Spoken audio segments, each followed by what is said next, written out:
Hello, good morning. I think we should get started. We are 5 minutes past, so let's start. So, good morning, everyone. Welcome to SEMIC 2024. This is the pre-conference workshop on linked data event streams from pilots to specifications. This year, the SEMIC conference is organized by the European Commission together with the Belgian Presidency and Digital Flanders.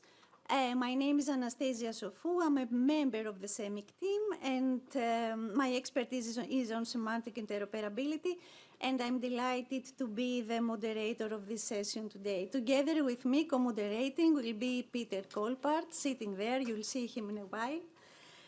So first, I would like to thank you all for joining us today, both in person and also for the guests that we have online. We appreciate your participation and we are pleased to have you with us. We have planned an exciting and informative workshop, and we are thrilled to have also together with us distinguished speakers. So before we begin, let me give you a few housekeeping items. So the Wi-Fi, you will see it now, it's SEMIC 2024, and the password is SEMIC 2024 exclamation mark. To facilitate question sharing, we have Slido, where you can post your questions. There were also going to be a Q&A session after the presentations, but for our online guests, we propose to use Slido. The session is recorded, and also please put your mobile phones in silent mode so we avoid any disruptions. I will just give you an overview of what to expect today. So we are going to kickstart our workshop with an introduction to LDES by Peter, and then we will move forward seeing how LDES is championed by Digital Flanders. We have some presentation about the implementation of LDES in relation to DCAT-AP. And then we're going to have a coffee break. After the coffee break, we're going to move on with pilots on LDES, new ones, old ones, giving updates. Thank you very much. So without any delay, I would like to invite here Peter. You probably all know Peter Kolpart. He is a professor at the University of Ghent. He's a researcher in IMEC, and I will leave the rest to Peter. Thank you very much. Can I, do I use this microphone? You can be here if you want, or okay. If you want to move around, have your mic. Okay, test. Yes, all right. So, hi everyone, also on my behalf. I have a small issue. Yesterday my prosthetic tooth broke, so I have a small gap in my mouth. So just for everyone, don't look at me like, what does he have? It's just temporarily, and now that we got that over with, I can just smile regularly and I don't need to pretend I still have all my teeth. Okay, good. Introduction to linked data event streams. Linked data event streams is a publication technology to share or aggregate information from multiple parties. Allows everyone to replicate and stay up to date regarding the unique source of truth in that sense. So what is linked data event streams exactly? There's an entire definition of, on there, but it allows you to keep your data in sync, that you're aware of changes, so you'll also change your data model a little bit to make sure that, hey, I'm living in a constantly changing world, so we also have to describe our changes that way. By doing so, you'll also immediately have access to your historic data, at least if you want to make that or keep that available. You can, of course, also still say, I just want a buffer or I just want the latest version, but you'll do that explicitly using a retention policy. Yeah. So a simple example, what we used to do was we had many different relational databases or any kind of other databases around. Still on data portals today, you see CSV files, you see JSON files, you see maybe PDF files even that are being shared around.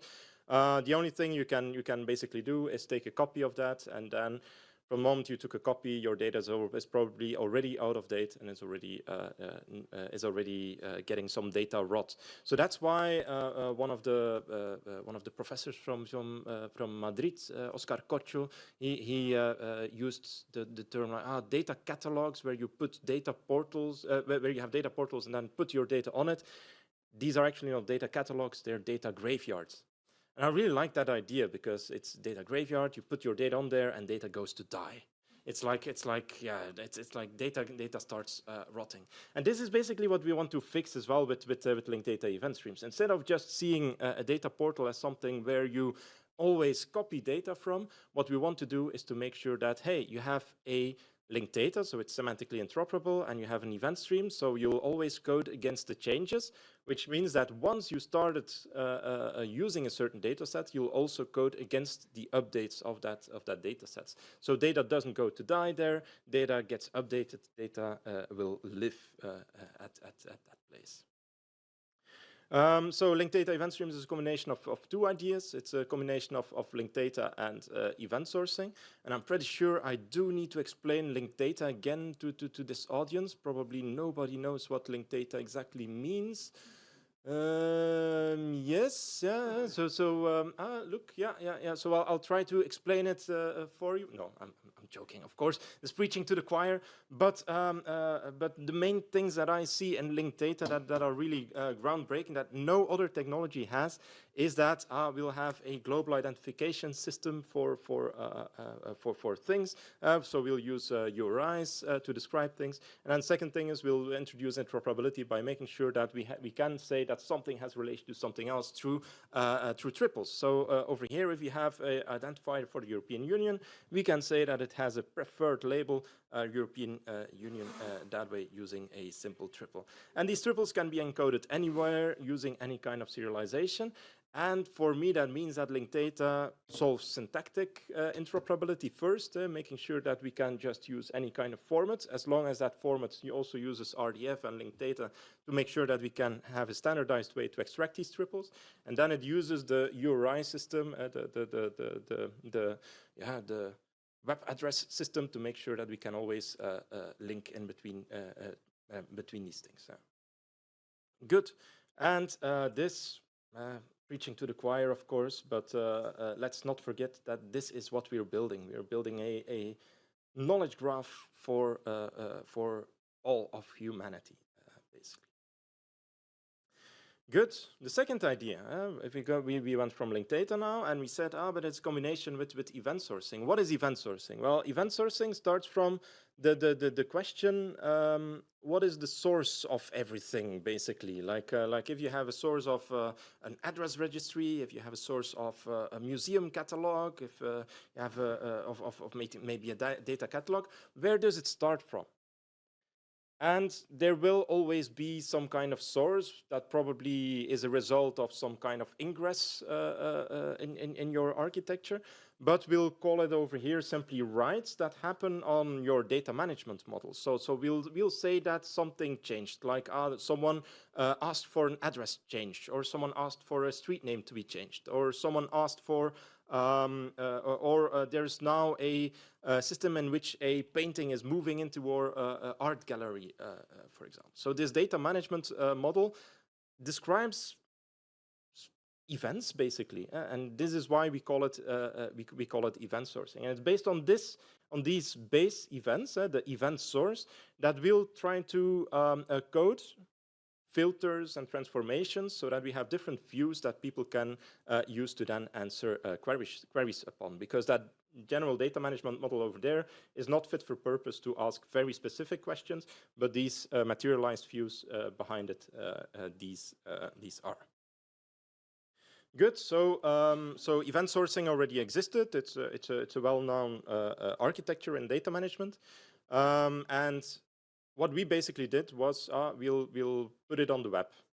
So we'll make sure that there's LDES, so that that LDES is just a very simple web API designed to be very easy to implement. So that this picture becomes possible, that we don't put everything on one machine, but that you can have one web server that publishes the event source, another one maybe even hosted by an entirely different organization that then hosts any kind of other service on top of that. I didn't show you triples yet, and this is of course the very cool part. From the moment that we are talking to a more technical audience during a workshop of SEMIC, is that we of course show some turtle snippets. Well, over here you can see a linked data event stream of street names. This could be a valid linked data event streams, given that maybe over here we purposely put in a small issue. It's the fact that over here, oh, let me go back. Over here, that street name 1 is not really an identifier that is being put in a certain time context. Street name 1 is a general identifier. So what do we want to do is we want to explicitly talk about things in their time context and as part of a well-defined collection of items maintained by an organization. So instead of talking about the street name, what we want to do is talk about the changes that happen to the street name. For example, the first time a street name exists, we can say that that street name was created, that was instated, or something like that. So we also need a data model to talk about the life cycle of these things. In this example now, we'll just put a version to it. So we'll call street name version 1, and we'll give it Station Road, and then later on it's changed to version 2, and then it became Station Square at a later date. And this is useful because now this is being put in full context. So now you know that street name 1 version 1 is a version of street name 1, and this was instated at that moment, and then it had that label. It changed at that time towards Station Square. And that's the basis. That's already a valid linked data event stream, but now you can add extra functionality on it to make sure that it's even more useful. For example, one thing we want to point at is what is the chronology of the linked data event stream? What is the timestamp that indicates when it was added on the stream? So the timestamp path there, it can be a property path or a simple predicate that indicates, hey, it's DC terms created that I use to indicate when things changed. You can also indicate a version of path if you use versioning, of course. And also a cool thing is that you can use a shackle shape to indicate, hey, this is the topology, or this is how every member, every event that is being put on the linked data event stream, what it is going to look like. So at SEMIC, we're standardizing linked data event streams. What does that mean? Is, well, we created a vocabulary in order to talk about these kind of things. We created a vocabulary to talk about the event stream. We talked about the event source, retention policies. So of course, if you publish a certain linked data event stream, you may want to indicate, but on my server I cannot keep everything indefinitely. I would just want to keep the latest versions of everything, or maybe I want to keep everything for 1 week, and you can indicate that using a retention policy. You can also indicate that you have a snapshot of something, or that you also have a version materialization, and so on. There are a couple of other terms as well in there. So the LDES specification basically tells okay, that was a glitch. The specification tells what a client, what it must support, and a server, of course, what it may publish. So you can keep it very simple on the server sides. The clients must be able to work with it, but the LDES server may say a lot more about it, and then it becomes all the more useful. In order to because then, of course, we have just one page publishing that's linked data event stream. Linked data event stream, as I put just a couple of triples indicating that linked data objects are changing, or the life cycle events that happen about certain objects. Now, of course, this one append-only log of things might at some point get too big for one page. And that's where we use or start using a hypermedia specification in order to fragment in order to fragment the one page in multiple pages, so that we can say, but I'm only interested in the latest things. Okay, then you only need to download that part of the information structure, basically. We use a hypermedia specification called the tree hypermedia specification. It allows to build search trees. So regularly, when you think about pagination, you would say next page, next page, next page. The only problem is that with the next page, you don't know what you're going to get on the next page. Even if there's some logical ordering to the human eye, a machine cannot say, but I understand now that everything over there is going to be later in time, or something like that.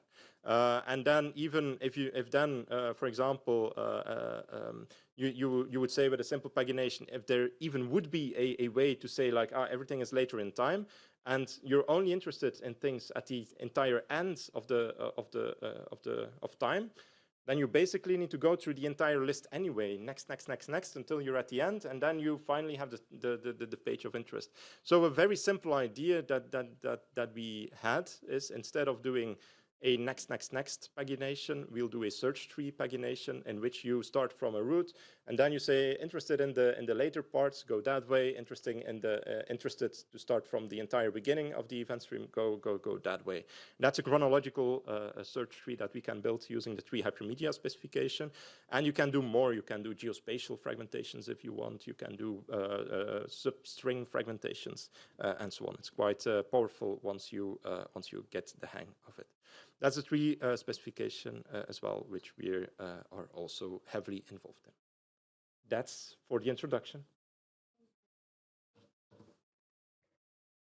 Thank you, Peter.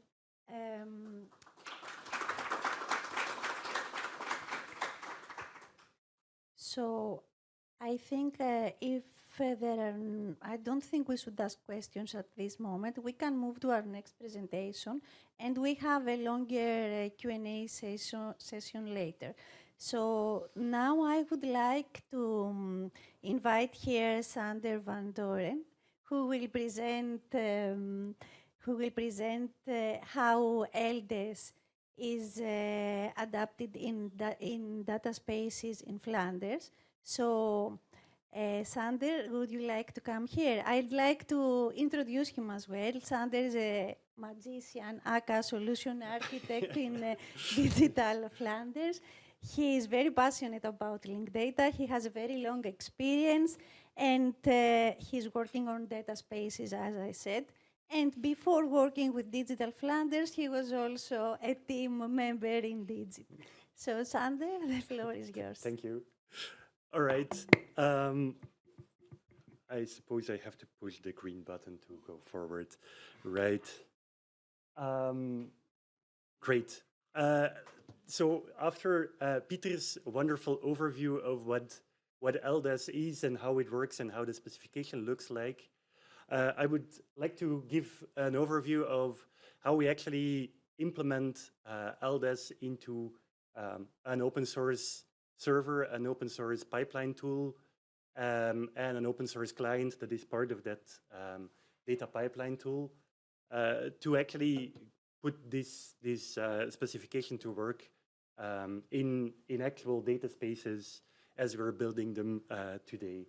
So first of all, I'll try to go through LDES again, but with a bit more focus on how we actually did an opinionated implementation of LDES, because what we implemented is not the full thing that is possible with LDES. The server that we implement takes an approach, and there is many ways to roam, but we took a very, well, I'll go into depth later on this. And then, yeah, so I'll give an overview of the building blocks as we implemented them, how we put them into the data space context, so where it fits into the data space world, and then some ideas on the future and things I would like to see materialize in in the working groups of LDES as they will happen under SEMIC in autumn. All right, let's get going. So the protocol. I won't go as into the actual linked data because, well, you all know linked data anyhow. But I want to slow down a bit and try to communicate what is really important to grasp about the concept of LDES in the first place. So, of course, we have our LDES is a stream of changes that happen to the data. And when we started development of our product, we had some very particular use cases in mind. Of course, the server can be used. It doesn't have any context built in. But one of the main use cases was to get base registry data out in the open.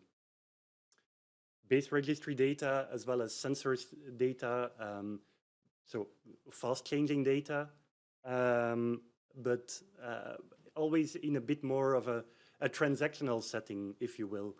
Our main goal is so that an LDES client can visit an LDES stream and then replicate a graph at the receiving end, and then have an identical copy of the graph as intended by the publisher at the client side. So really a replication synchronization setup there.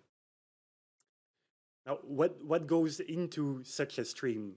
Because the stream itself is a stream of changes.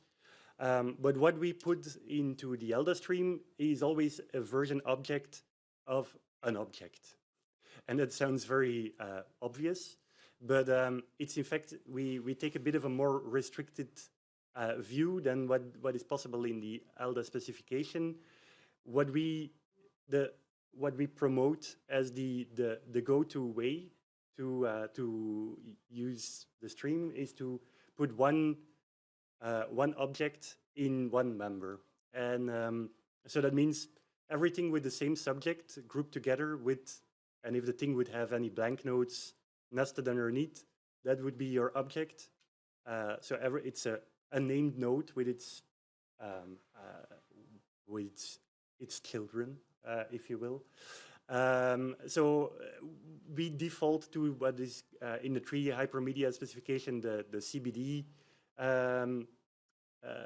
description. So one object per member. And then a stream is ordered. Of course, if you want to be able to replay a stream and then arrive at the same state as somebody else who is replaying a stream, everything in the stream has to be in an exact order.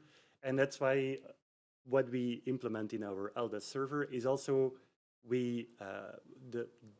you can ingest either version objects. We allow you to post LDES version objects to the server. But the recommended way of working is that you just post state objects and you let the LDES server take care of the versioning.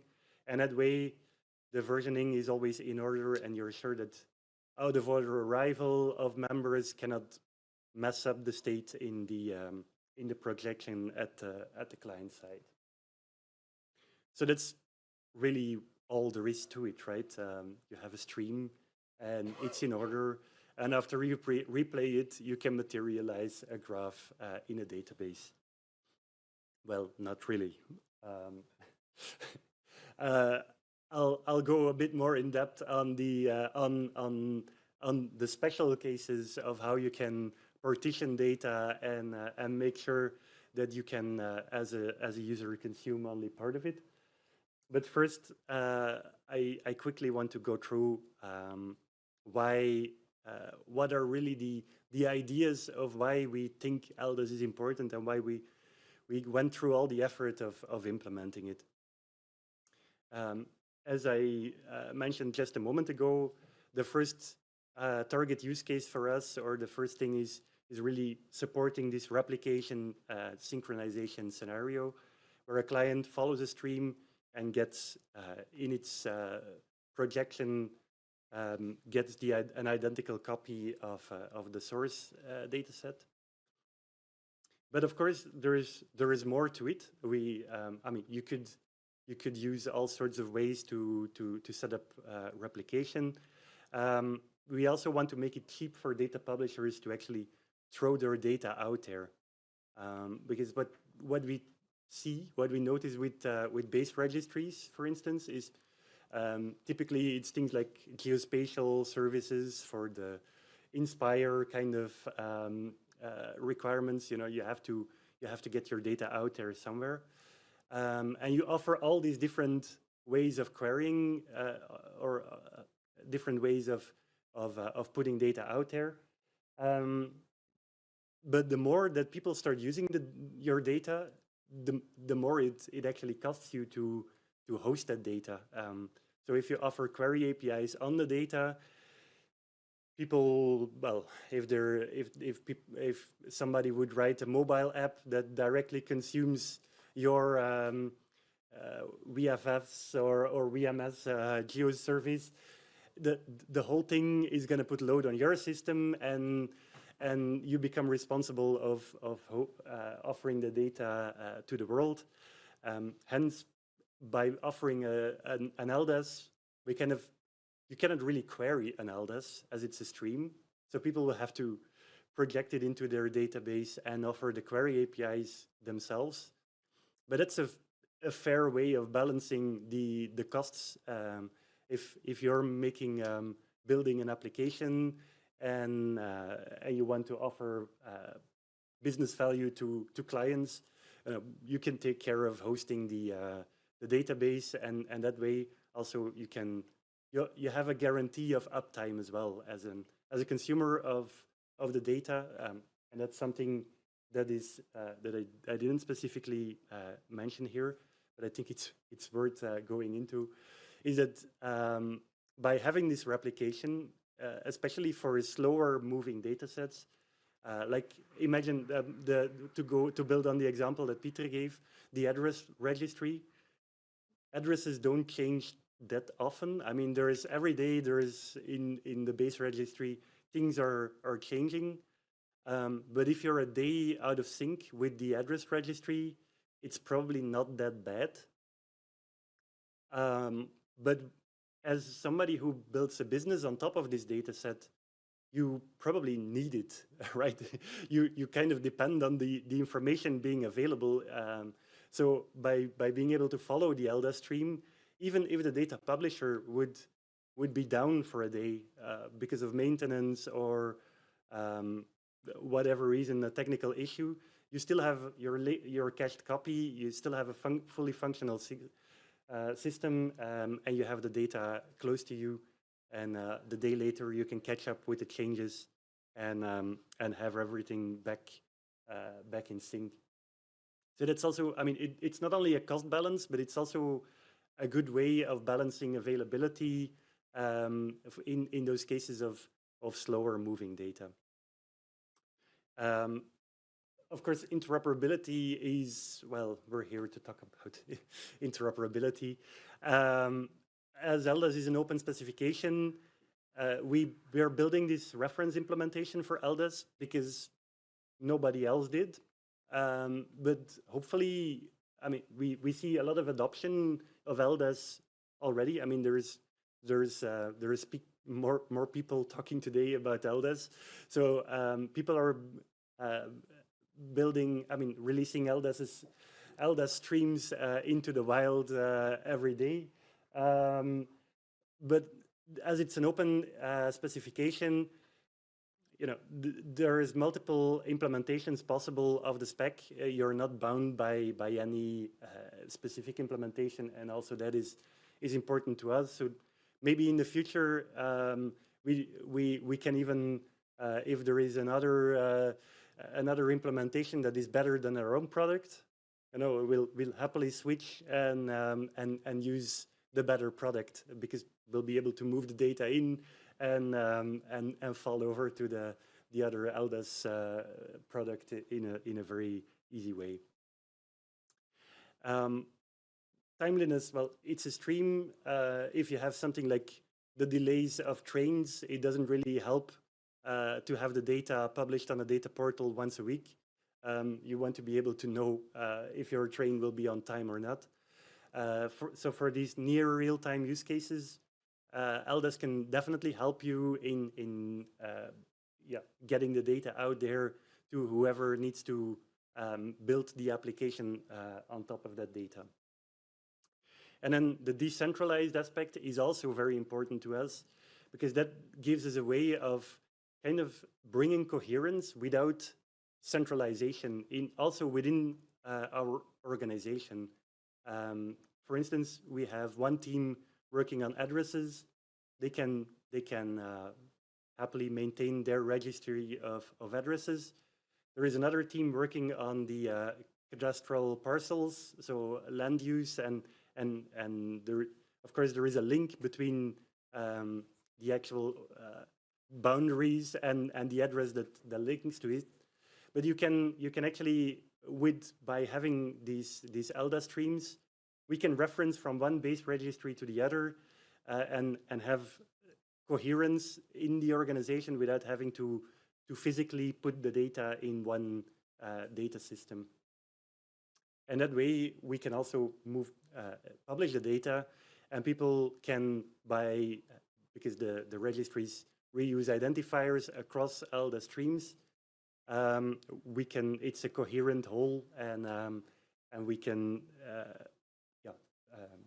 you can reuse part of the data or multiple data sets and still have this unified view on top of it, of course, because it's linked data in the first place. So Peter already captured these ideas of what goes into a stream, but I want to stop for a moment and touch upon how we implement those things and what is really what we think is important for our product to support. And especially I want to stop for a second to look at the retention. Depending on the shape of data, it might be interesting to keep data around or not for a longer time. And if it's sensor data, if it's delays of trains, for instance, people are interested in delays now. If they start following the stream today, they don't necessarily want to go through 10 years of train delays to catch up to the point in time today where they can see if their train will arrive on time.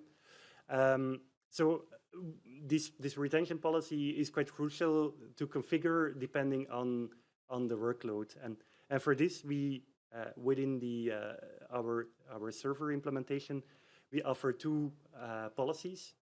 One is purely time-based, so keep whatever gets put in the server, keep it at least 5 days, for instance. The other one is version-based, so always keep at least one version of this object. And then, of course, if you can combine those policies, and that's a really interesting one for more transactional data of a transactional nature, where you, as a client, want to get up to the actual state of a system. If you want to think about, if you would think of relational databases, you have a slave database connected to a master database. It actually needs to catch up with the master, but in the end, you want them to be exact replicas of each other. In that case, you want to replicate state. Then combining this retention policy, latest version, with time gives you a balanced way for new clients. When they arrive, they don't have to go through a whole history of data, as well as for actual people who are already following the stream. They can just keep on tailing the log at the end. They follow the stream at the end, and they can keep in sync in that way. So that gives a very nice balanced way of publishing the data, keeping the data set to a reasonable size, as well as giving people the opportunity to go offline for a bit and still catch up with all the changes. Metadata is, of course, also very important, and that's why in the server we have a specific endpoint to set up your DCAT AP compliant metadata, so that whenever somebody visits the LDES, they directly get the metadata of the set as well, and that's particularly useful if you use one server to host many data sets. You can directly use the LDES server, the root of the LDES server, as an entry point for harvesting metadata, and that way, you can really use the server as the authoritative source of the metadata. I'll go into depth for the fragmentation in a bit, so I'll keep it for that. Well, Peter already beautifully described what is happening. So and it's the same thing, just captured in a different way. But what is going on is in the end a log of version objects that are an encapsulation of state, and you could see as every color as a key, as the same object ID that is wrapped in a different version object. So we can have newer versions within the log, and after replaying the log, of course, we always end up with the latest. If you project the LDES into state, you always end up with the latest version of a certain object. And of course, it's also important that multiple consumers can be at different points in time in the log and still have a consistent view on the data, because they might just have a bit of replication lag.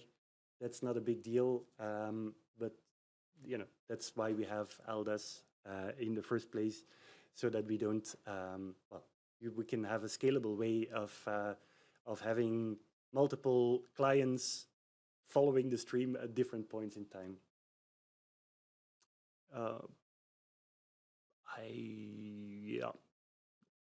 Just gonna check on time. All right. So how do we implement this in this paging thing that Peter already talked about? How do we actually implement it? Well, we at the higher level, we allow for fragmentation of the data, so you can fragment into time or geospatially. I'll explain it a bit more in depth in a minute. But whatever you do, you always get pages. At the lowest level in our implementation, you always get, and you could see as a linked list of pages, where for one particular partition or fragment, you get the list, the actual stream to follow. If you have very transactional data, you could decide not to partition your data because it might not make sense. If you have a stream of mixed objects, for instance, where one type relates to the other, having everything in just a paginated view is probably the easiest for a client to figure out how to piece everything together, because they need to see the full thing. But if you, in case of more analytical data, you can go into partitioning. Of course, what we see here, these pages, they're just pages on the web, and we have links from one page to the other, but we can heavily use, we can aggressively cache pages that are completely filled up with data. We can set an expiry date far into the future, and that way we can have our backend application server that is serving pages once. But then if we in the load balancer or reverse proxy, we can tackle most of the traffic hitting the hit. So the most of the traffic will never hit the backend server. It will just stay in the load balancer that has. Of course, it needs to be a load balancer with HTTP caching, but you get the point.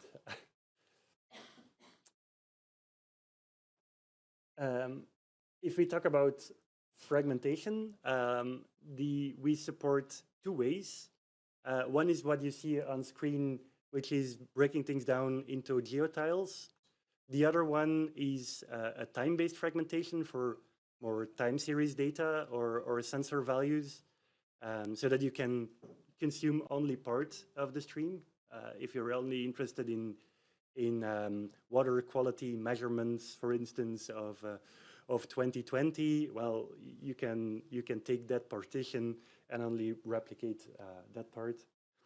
And so the way that we implemented it in our server is in a hierarchical fashion. So if you have a time-based fragmentation, you would always get first the year, then the month, then the day, and then depending on the granularity that you configure, going down that way. That's the road we've taken, and that way, because of this topology, it's quite easy to select bigger chunks of data. If you want the year, if you want the month, you can just pick the granularity level that you're interested in. For geotiles, so for geospatial fragmentation, the LDES well, it's the, is it LDES or a tree that describes the fragmentation strategy. Anyway, it uses the Sleepy Maps algorithm of OpenStreetMap. So basically, you start with the world, and then you divide it in 4, and each tile gets further divided into 4 pieces, and in the end, you arrive at a zoom level and an X and a Y part that is actually an index of one of those. Well, you could see it as a big array of the world, and this allows you to build indexes on the data, basically, so that people who are only interested in a small portion don't have to go through the full thing. Of course, it's a linked data event stream, and so it's linked data first, and it might sound very obvious, and to everyone here, it probably is, but being able to really have this. Being able to not only have linked data in the data, but also in the hypermedia around it, we can really build on, and we can really build these distributed coherent data sets. And that's an incredibly powerful tool that allows for new styles of organizing work. And of course, it requires also new levels of maturity in terms of data governance, because if you start to rely on people's data sets to be, where in the past we might have exported some source system and put it into, and then make a combination and republish data, for instance, addresses together with parcels, and I mean these kind of things. If you rely on another team to publish identifiers that you're referring to, it requires a certain set of trust between those different teams. Maybe within the organization, that's all very well manageable. But definitely, if we go into data spaces where the same kind of topology might happen between organizations, we're going to require something more than just the data alone. We'll need we'll also need agreements on the organizational level. So that's definitely something that I think when after spending the last years working on data spaces, like working with data alone won't get you there.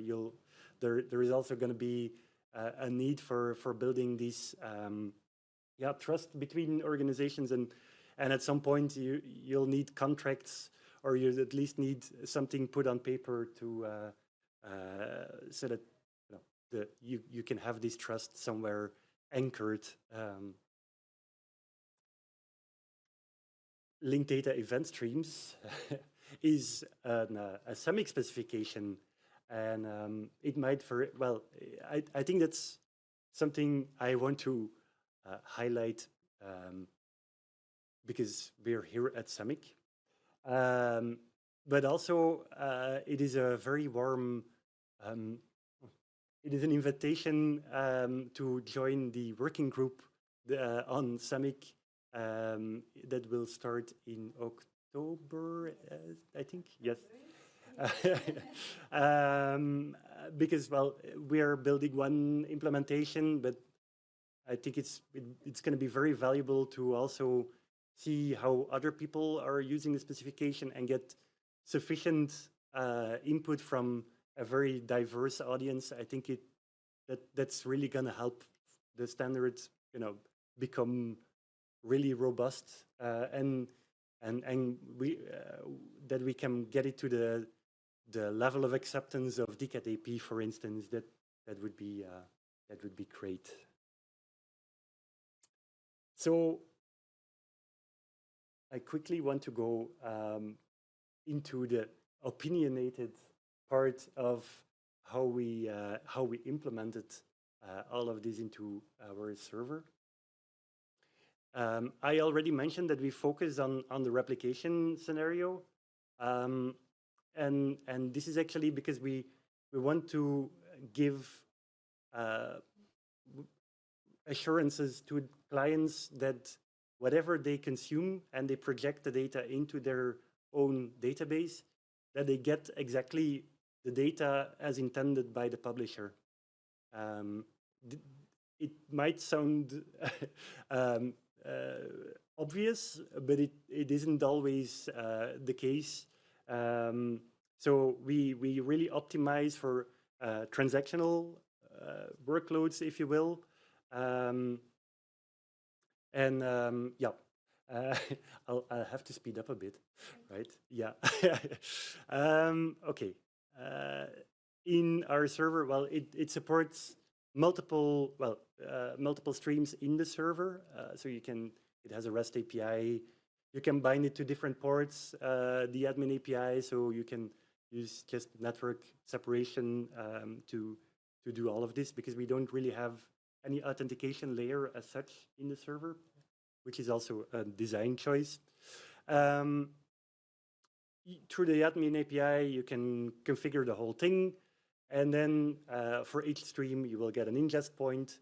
You can throw either, depending on what you configure, just post objects to or a graph to the ingest endpoint, and it will be turned into version objects, or you can directly send version objects. And then, of course, there is an endpoint that actually serves your data to the outside world. It's open source, so you're more than welcome to check out the thing from either GitHub or Docker Hub and take it for a spin. We have some guides on how to set everything up and get started. Well, it's in the back end, it's a PostgreSQL database, so it's plain old Postgres. We started with MongoDB, but now we refactored everything to Postgres, and it's a Java app. So that's all I want to say about the code itself. If you want to know more about the code, GitHub is the place to be.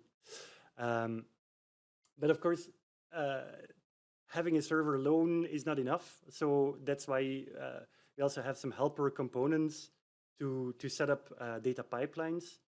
And the main target platform is Apache NiFi. That's where the most, if you want a robust production data pipeline, the Apache NiFi pipeline is the way to go. We also have a very simple YAML file, so you can just set up a quick pipeline with a YAML file, gluing some transformers together. But that's really something, well, you can use it for production purposes as well, but it doesn't give you the same guarantees as the NiFi system does. Yeah, we have some linked data transformers, obviously. One of the plugins that we have is our LDES client that you can drop in as a block in NiFi to consume a stream. And then, of course, you need, if you want to put data in the server, you need things like RML mappings, Sparkle construct query, the obvious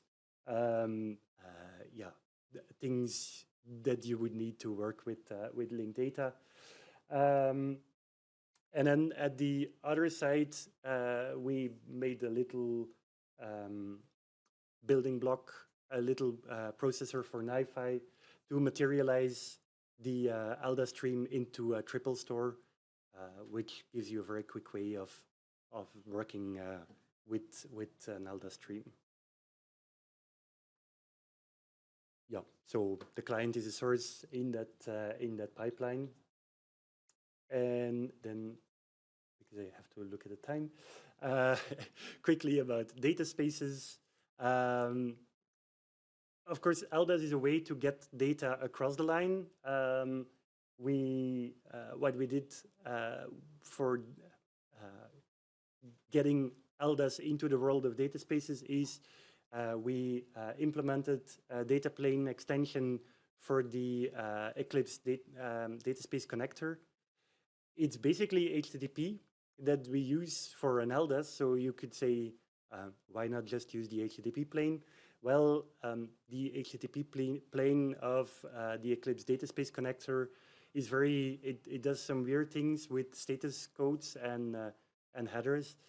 So that's why we just opened it up a bit and have a plain HTTP data plane for the EDC connector. So we also have a test suite that actually checks our compatibility, that we can run a data, that we can replicate data over an IDSA data space connection. Yes. And then, of course, what is my personal opinion on where would I like to see LDES head in the future? I'm a big fan of I'm very actively lobbying for building a transactional profile over LDES, so that we can, because right now we have members that are in the log, but it would be great if we would have a way of describing transactional boundaries, so that these 10 members, you'll have to commit them in one go on your triple store. Otherwise, you might break some constraints, which is because of the boundary of LDES objects. You might have integrity constraints in your model. And then another one that goes together with this is a formalization of what a tombstone version object looks like. So you want to be able to represent an empty version of something to just denote that it has been deleted. Because, well, you cannot really delete something from a stream. You have to append something at the end to indicate that something got deleted. And having this formalized would be great. And then, of course, it would be awesome to see everyone in the working group. That being said, I think I already overran my time a bit. Thank you. Thank you very much. We have a few minutes for questions, so if you have any questions for Sander, raise your hand. I will give you the microphone. Okay, I will start here, and then I will... So, hello, Sander. So the connection to the database of the RDF4J connector thing, when you're updating event, you're basically probably seeing it as appending things. But if you're synchronizing between two systems, you really need to update. Yep. Are you doing Sparkle extraction and inserting to preserve blank, or how do you handle that? Or do you use name graphs always, or and how do you identify the thing to replace? That's an excellent question. It's also one of the reasons that we are a bit stricter in the way what we put inside a member. So by restricting the boundary of a member to one object, what we do is we start a transaction through the repository API. So and then first of all, we query everything that all the triples, because you also want to find any blank nodes. It could be a recursive thing. Yes. So very deeply nested. So we find all the triples that we should delete. We delete them, and then we insert the new member that is a new instance of the same object. You rely on the shackled shape to identify what to replace. Well, actually, we rely on the fact that in the way that we work with it, that everything is an object. It is one named node, one subject. Concise bounded expert. Yeah, so it's a CBD entity, if you will. Thank you.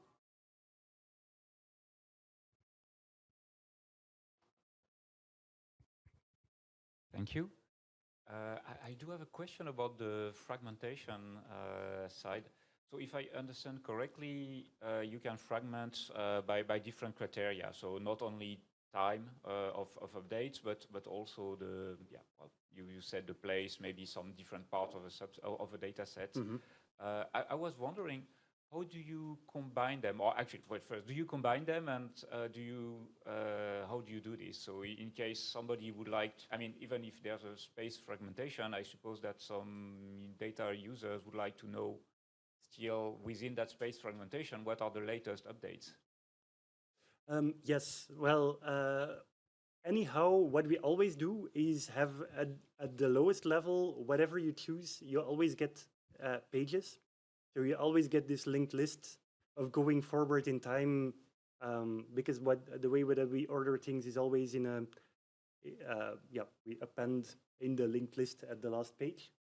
But you can combine fragmentations. If you would put a time-based fragmentation underneath a geospatial one, you can do so. In the end, it determines the partition key, and it's of course it's a balanced act. If you should look a bit at the shape of your data to see if there's not a lot of data going into one bucket.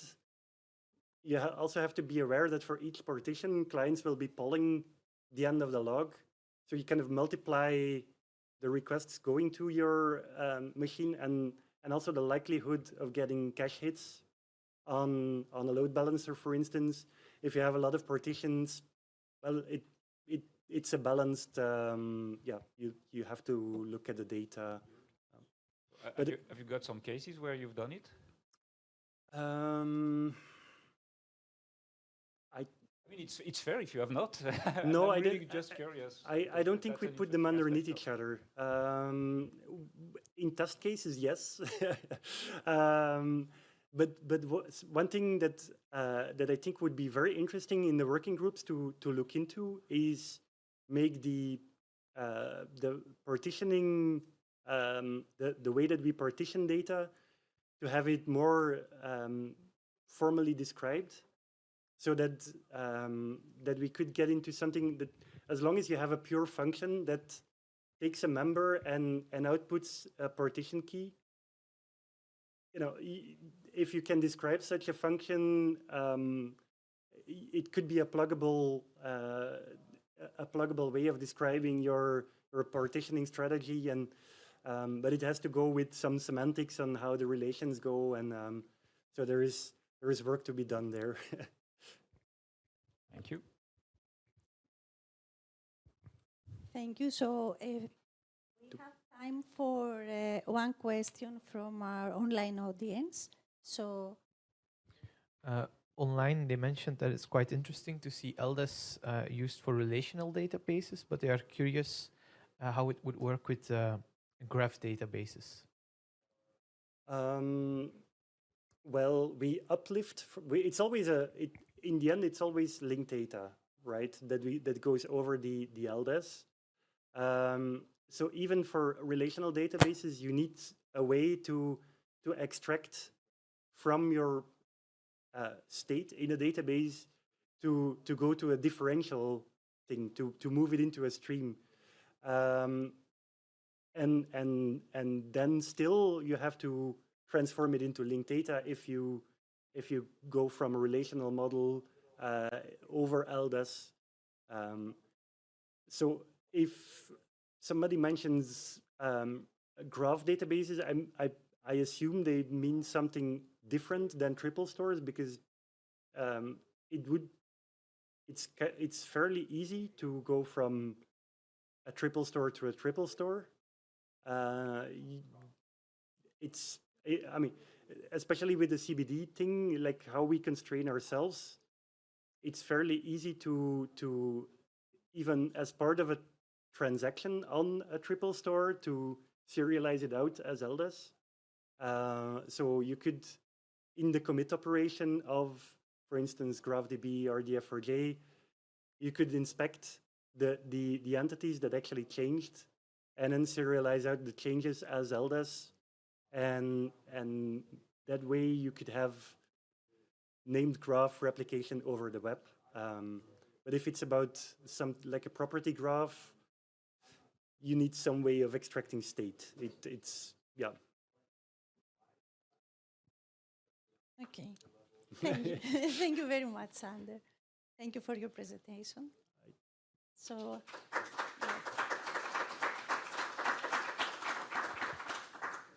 Okay, now moving on. Sander mentioned earlier DCAT-AP, and SEMIC is very proud of DCAT-AP since it is its flagship, but also LDES, it's the new baby of SEMIC. So how can we combine these two? Our next presentation is on that. So we are going to hear about DCAT-AP feeds, which is a way to publish changes on DCAT-AP entities using LDES. The next two speakers are Peter Kolpart and Matthias Palmer, who have inspired and implement DCAT-AP feed specification. So Matthias will be introduced now because Peter was already introduced. Matthias here is CTO and co-founder of Meta Solutions. He is also a consultant for a Swedish Agency of Digital Government, if I say it correctly. He is very passionate and active in open source and linked data.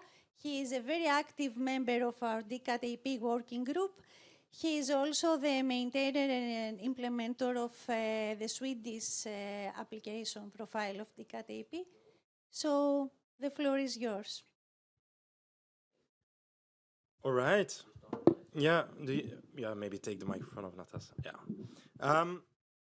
So DCAT-AP feeds, where to start? It was about a year ago that we were talking with a lot of member states, together with Emil from the SEMIC team and Anastasia.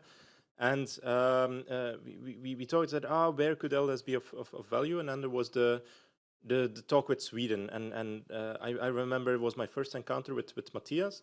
And Matthias, he was this horrible person. It was amazing. It was just like, but look at this. We try to synchronize our data portal with Europe, and everywhere there are like small issues, and we don't get much transparency on how it works and so on. In fact, there should actually be a better protocol to exchange DCAT information. and we thought, hey, we have this guy who's really annoyed about something in Europe. This is something we need to do something with, right? And I had someone to complain to. Yes, yes, yes, yes. So that's how this yeah, almost bromance now, right? Like started. We did a lot of work in the past year, and we are very happy that this led to the DCAT AP feeds specification, the first draft that uses the linked data event stream specification, but then specializes it to how it can be used together with DCAT, basically. Good. So what's DCAT AP feed? Well, basically it's an append-only log of updates on top of your data catalog. For now, we use the activity streams vocabulary to describe it. We are still having some discussions on whether to use activity streams or whether to use the records that is also part of DCAT or of DCAT AP. So you have dataset record, catalog records. I see some people in the audience like, yeah. Well, join the discussion. We need your opinions there on what to do exactly. But basically,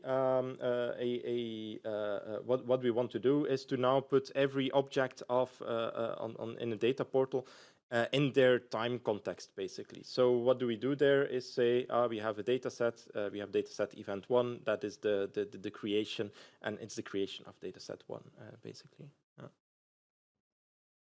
And then what triples do we upsert, or what triples do we remove? Well, this time we use something different than the CBD that Sander was talking about. CBD is the concise bounded description.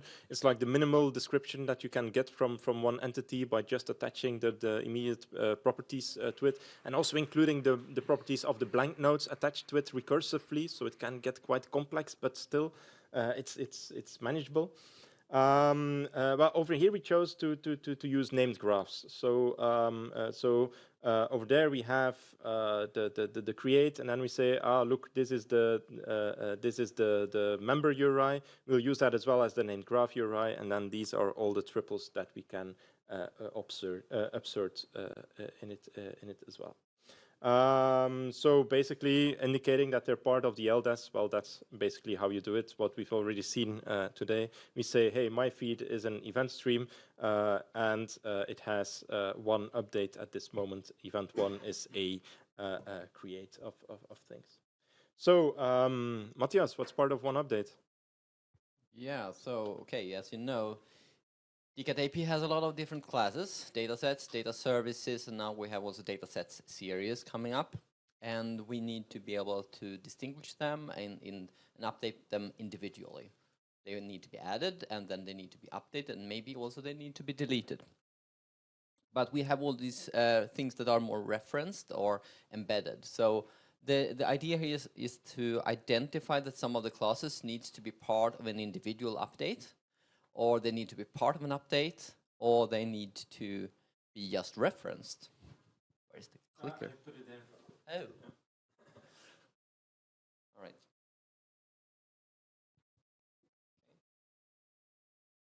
I don't know. One button is for next. The green. Okay. Simple enough. So basically, we have a data set. Well, we have some triples. Specify that it is a data set, the title perhaps. Then we have something like the temporal expression, that this data set is about something that has started at one point and ended in one point. So that's a kind of a substructure, and we reference that via blank node. So that's something that you could, via this concise bounded description algorithm, detect. But we need to be clear what is actually part of one update. So part of the named graph update. And to be clarified, why do we need to use named graph? If you just have the same data set being updated twice, you may have one title the first time and a second title the other time. So if you have that in the same big graph, you will have them intermixed. So there is a lot of other issues as well. So that's the named graph thing, but what should be in one named graph? So the embedded part should also be part of this standalone entity that is updated, so the data set in this case. Then you have all of these things like themes. That's more referenced URIs. You don't provide additional metadata about the themes because they are stable. Then we have a few other things that are more unclear, whether they are really referenced or embedded and sometimes described a bit. So we try to clarify this by using this terminology, standalone, embedded, or referenced. So what kind of entities do we have? So the standalone ones are clearly the catalog itself, the data set, the distributions, the data services, the agents, the contact points, and the license documents. Now, already you may here start to think, well, wait now, distributions, are they really standalone? Shouldn't they be shipped in the same graph? Well, different implementations do it differently. So, yeah, it's a disputed point, actually, and we may need to allow both. The embedded ones are things like checksums, locations, geometry, relationship. And you see all of these things are basically these blank nodes constructions. And you can say, do I need to use blank nodes? Can't I just, use your eyes for those as well? Yeah, you can. Nothing prevents you from using blank nodes in these positions. Actually, nothing in the specification of DCAT AP prevents you from using your eyes in these positions. So that would actually be a problem if you were using only the CPD algorithm to detect the graph. So with a named graph, you won't have this problem. Reference things are license documents. Again, you see those are in two places. So that's the disputed thing. The license documents are maybe referenced to like Creative Commons. And in this case, it's a stable URI, you just reference it. On the other hand, if you need to introduce your own license, you need to have substructure for that as a standalone object. So, and then concept schemes, concept frequency, and so on. All of these are, I think, pretty clear that you need to have references to these.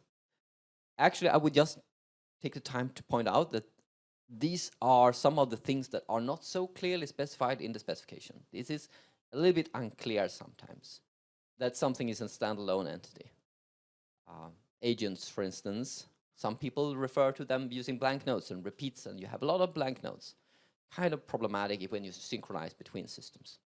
So, right, I don't know what that is.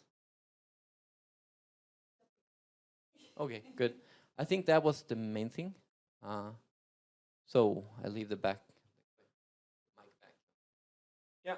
So in order to understand what then it's part of one update. We just make sure because how do entities change in a DCAT catalog? This is the main question that we wanted to answer, for which we have now these three categories, which was never part of any specification before. So really talking from the moment you start trying, or you try to implement something inside a continuous system, like a linked data event stream system, from that moment on, you'll have to try to answer these questions and also convene on a standard way of doing that, for which we introduced this DCAT AP feeds specification. And of course, what we also did is annotate that feed itself with the extra fields that we can, or the extra properties that we have in the LDES specification, such as saying what the timestamp path is, how does it change, and the version of path as well. The retention policies have been talked about already a couple of times. For a data catalog, we can ask ourselves the question, is it important to have the full history? Well, we basically came to the conclusion, maybe most important is that a data catalog, the source itself, has the latest version subset of it. So to not have the full history, basically. And this is what we then promote in DCAT AP feed specification, is to just keep adding it, but you can forget about the past. So so there will be less and less data in the past that will be available, basically. How do you indicate that? Well, this is basically adding a retention policy with the latest version subset with an amount 1, because we only keep one of these things. Then there's the problem that we come to about, if we just put it in one file, then each time there's an update, we need to reprocess the entire file. That's not that efficient. So what did we decide to do is that search tree. So we start from a root node, then we have the year fragmentation, then we go into month and day fragmentation of that thing. So if you're mainly interested in having a full a full copy all over again. You can start from the beginning and work your way through. If you're interested in just synchronizing since last month because you didn't update for 1 month, you can just go to that subset and get your system in sync again. So this is done with the three hypermedia specification. We indicate a relation and that we want to be added inside your feed, basically. Then we also did something extra, like in order to understand that what is going to be the shape, of course, of each member in the feed. We also annotated this with a shackle shape. So we said, like, look, this is the shackle shape of DCAT AP itself that you can that you can now use to validate this stream, or we promise as source that, or what we publish is actually validated against this. We had to, however, change a little bit the official DCAT shackle shapes. This is because the DCAT shackle shapes are built against validation of the entire catalog, while we just validate each time there's an update. So we only validate one update, which means that we also describe the update in itself. We describe the update in itself and then explain what can be part of that update. So we explain what is a standalone entity, an embedded entity, and a referenced entity. So we also want to validate against that. So what did we basically do? We started creating, we said, look, we want to import the official ones from DCAT AP. We were not going to do anything conflicting to the official shapes, but we are going to define what an upsert shape is and what a delete shape is and how that should look like.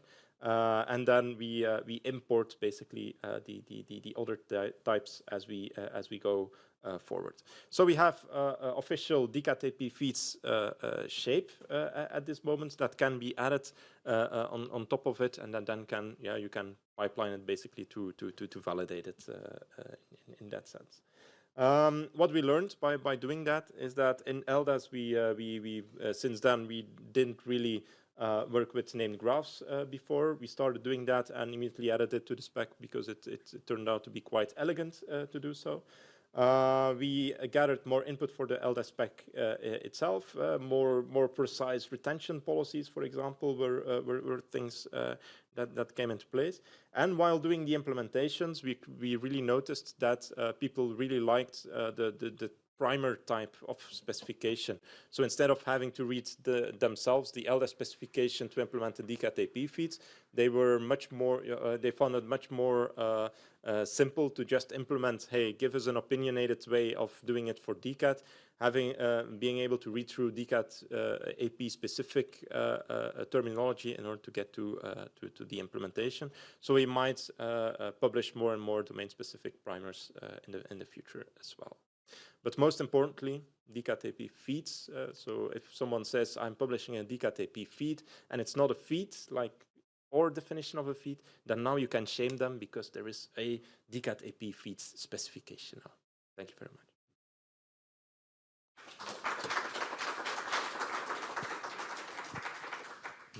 Thank you both.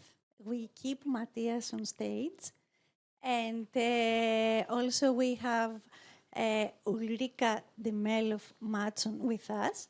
They're going to present the Swedish implementation of DCAT AP feeds. So Ulrika is from the Swedish Agency of Digital Governance. She's a data specialist, and she's working on the implementation of if I'm not mistaken, of open data sharing and the Data Governance Act. So I give you the floor. Yes, thank you very much. So is it this? Green button. Yeah, I took the small green button.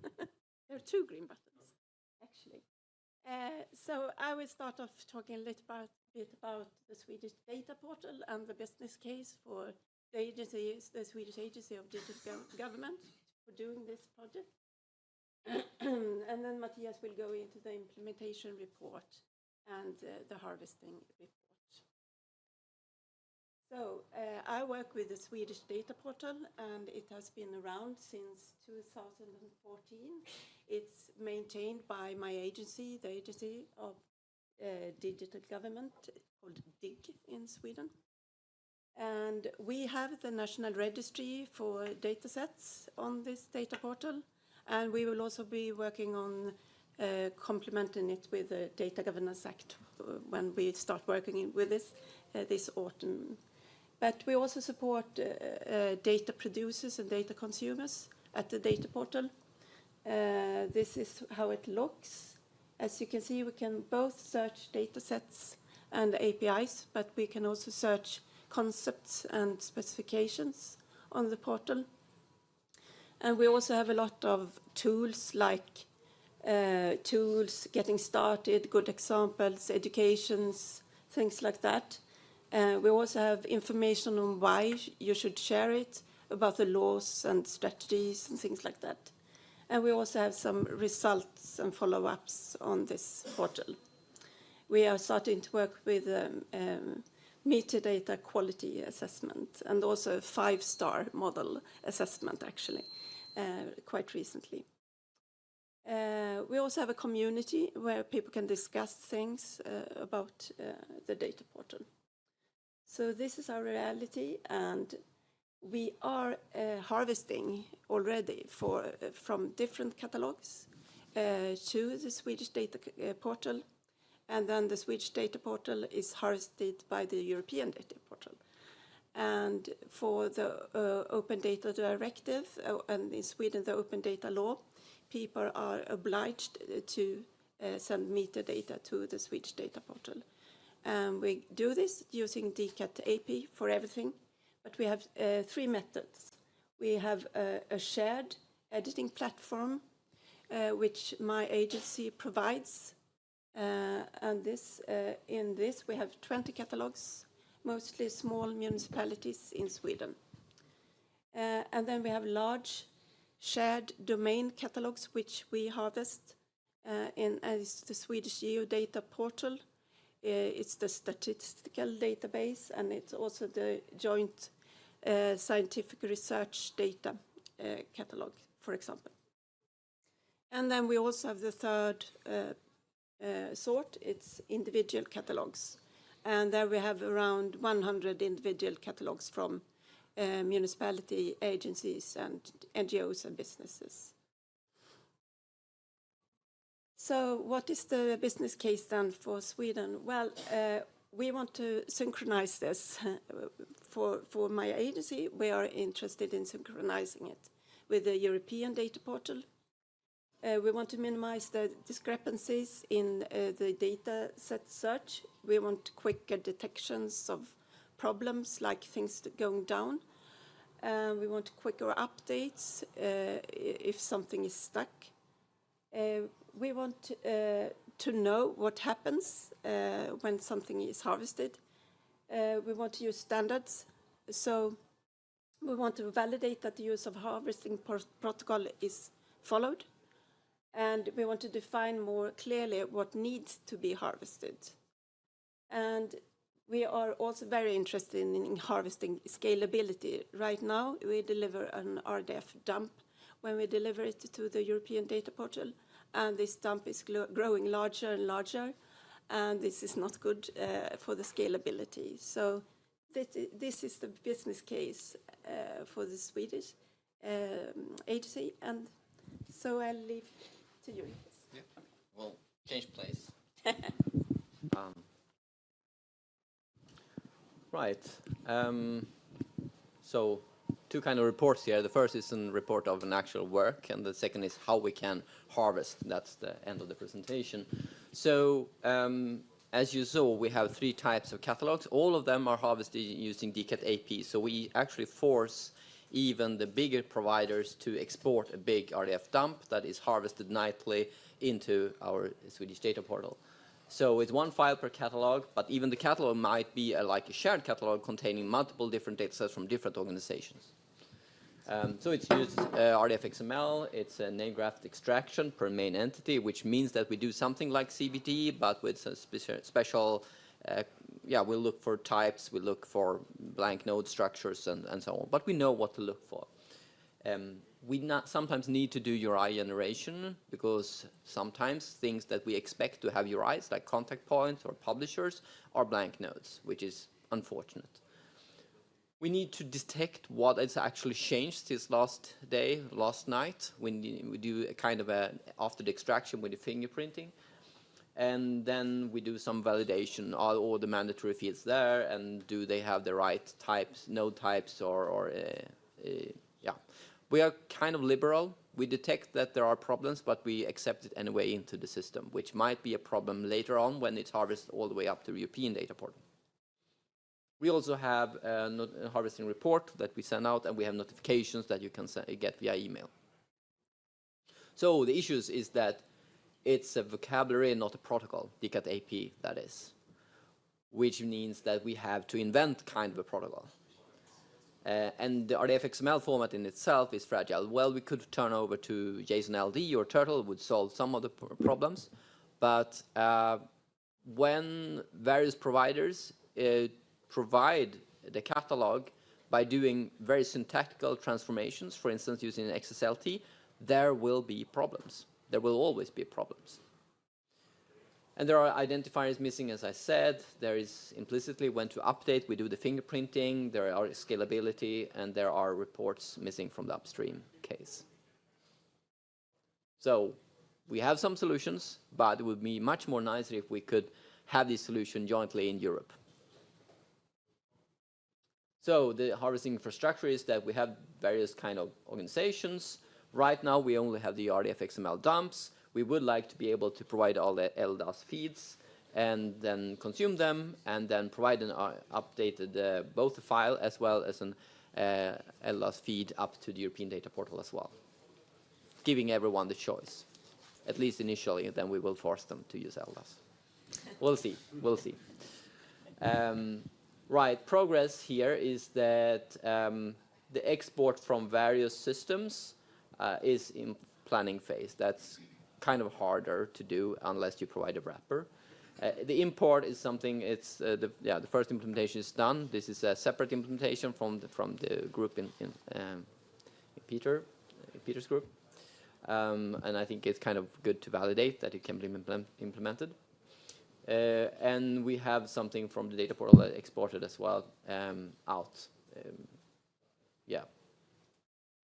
Having native support in various systems is more problematic, and that is the headaches I'm going to get to now. So the first problem is deletions. Well, okay, so speaking from my point of view, we have a triple store where we maintain name graphs of datasets, distributions, contact points, etc. We don't maintain those that have been deleted since last time. We can, but that would be an ever-growing list of things that has been deleted. We can probably change the underlying system to keep the deletes, but we don't right now. So how do we handle that? So the first solution is to add the support. The second is to provide a wrapper. And that wrapper would keep an index of what was there yesterday and what is not there today, or not there would be inferred from what has been, what is there today. And also, if we would choose solution one, would we keep this information about deleted entities indefinitely, or would we keep a upper or a limit? So, okay, so the solution was to keep the index. So, more about that now. So headache 2 is, what does the event correspond to? More or less, it's updates of the data sets. But is it updates of the data sets when they were changed in the original system? Or is it updates when they were entering the harvested platform? So since it's the event itself, we have selected the solution number 2 here is when it is entering the second second system. And the reason for that is basically you may have a period when your harvesting starts and the harvesting ends, and some of the catalogs may have been updated in that short period. And actually, I think that's the second slide. If you have catalog A and it's updated in the short period, indicated in red, from when your start of the harvesting process starts until the end of it, it might be missed in the next phase, especially if you have defining the relations in one point, if you don't want to have them overlapping. So this is kind of a technical issue, but it's kind of also migrating up to be a conceptual issue. And I think that the way we should look at this is that the modification dates of the events are of the system you're harvesting from, not from the original system it comes from. And this is important when you are harvesting multiple steps. So extra benefit is that we don't need to keep the modifications dates from the original system. We just need to look at one system and be happy with that. So this is a solution I've chosen in the implementation. So I'm happy to discuss it, and if there are others that have implemented it differently. So moving on to the harvesting report. So given that we have the feed, we would like to have a high-level report of what has happened. How many updates were there actually? And I think that we need to think of the standalone and not the embedded and not the referenced ones. But that's not even enough. The standalone, we are not always interested in all of the standalone entities in this high-level report. We're more interested in what of things has been updated, added, updated, removed, or unchanged of the primary entities. And notice that we are also interested in the unchanged ones, which is a bit weird because they're not part of the feed. They're just there all the time until they are deleted or modified. But from an end user point of view, when you look at what has happened, it would be nice to see that 5 data has been added, 100 is unchanged, and a few has been deleted. So also, what kind of information do you want to have? Is it only the numbers, how many have added, updated, removed, or do you want to have a listing of which ones have actually been updated? Or do you want to have the full metadata? But if you want to have the full metadata, you're basically going back to the feed itself. So this is a report, an aggregated top-level report for easy to see. So what are the primary entities we are interested in? We are interested in datasets, dataset series, and data services. That the catalog itself changed is not so interesting to know. It always changes. If you add a dataset, the catalog has changed. And contact points, are you really interested in knowing that someone corrected the spelling of a contact point? Probably not. It's the datasets and dataset series and data service you're interested in. The distributions are problematic because they change, and that should perhaps be interpreted as that the dataset that they are contained in has been updated. So the bit of the logic here can be made quite generic, but some of it is very specific to DCAT AP. Maybe we can find a way of defining such reports in a generic way. So in addition to this high level, we may want to have a more detailed report. Such a report could be like, what are the missing mandatory fields? What are the missing recommended fields? Also expression errors or structural errors in the RDF structure. Wrong data types, node types, pattern mismatches. If you are expecting a mail to address in one thing and you have an HTTP, well, that would be weird. Also, you can reference the wrong SCOS terminology. For instance, now with DCAT 3, we've changed ADMS status vocabulary to the one from the publication office. So you want to capture that. And right now, I think that is expressed using shackle shapes with patterns. Or maybe they are listed explicitly. I don't know. I would have to check. So maybe the shackle validation report is a good thing to go in here. So yeah, I think it would be nice to have these kind of harvesting reports on various levels of granularity for different, whoever is reading it. And I think that was it. Yes. We're keeping the time.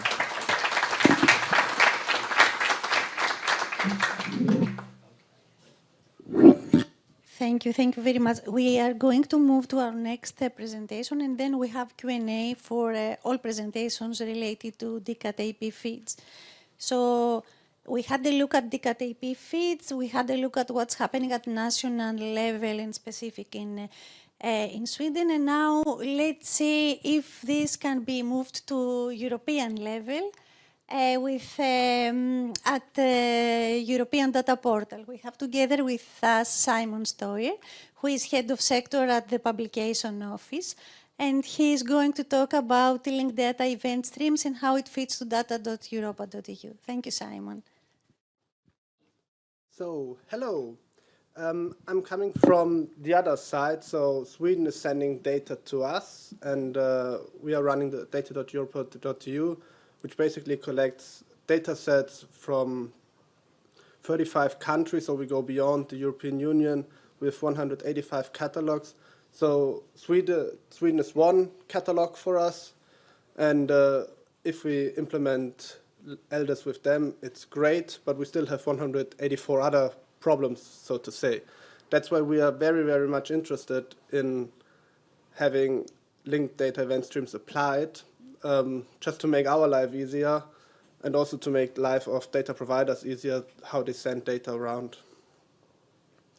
So currently, to understand why it's so much better, the new approach, I would like to show you how we are handling it now. And I think it could also be interesting to see how to handle big amounts of data. So we have 1.7 million data sets, and there's a lot going on, and we cannot always check every data set. Of course we cannot, and the data is only increasing. So every time we have a problem, it multiplies and it gets worse.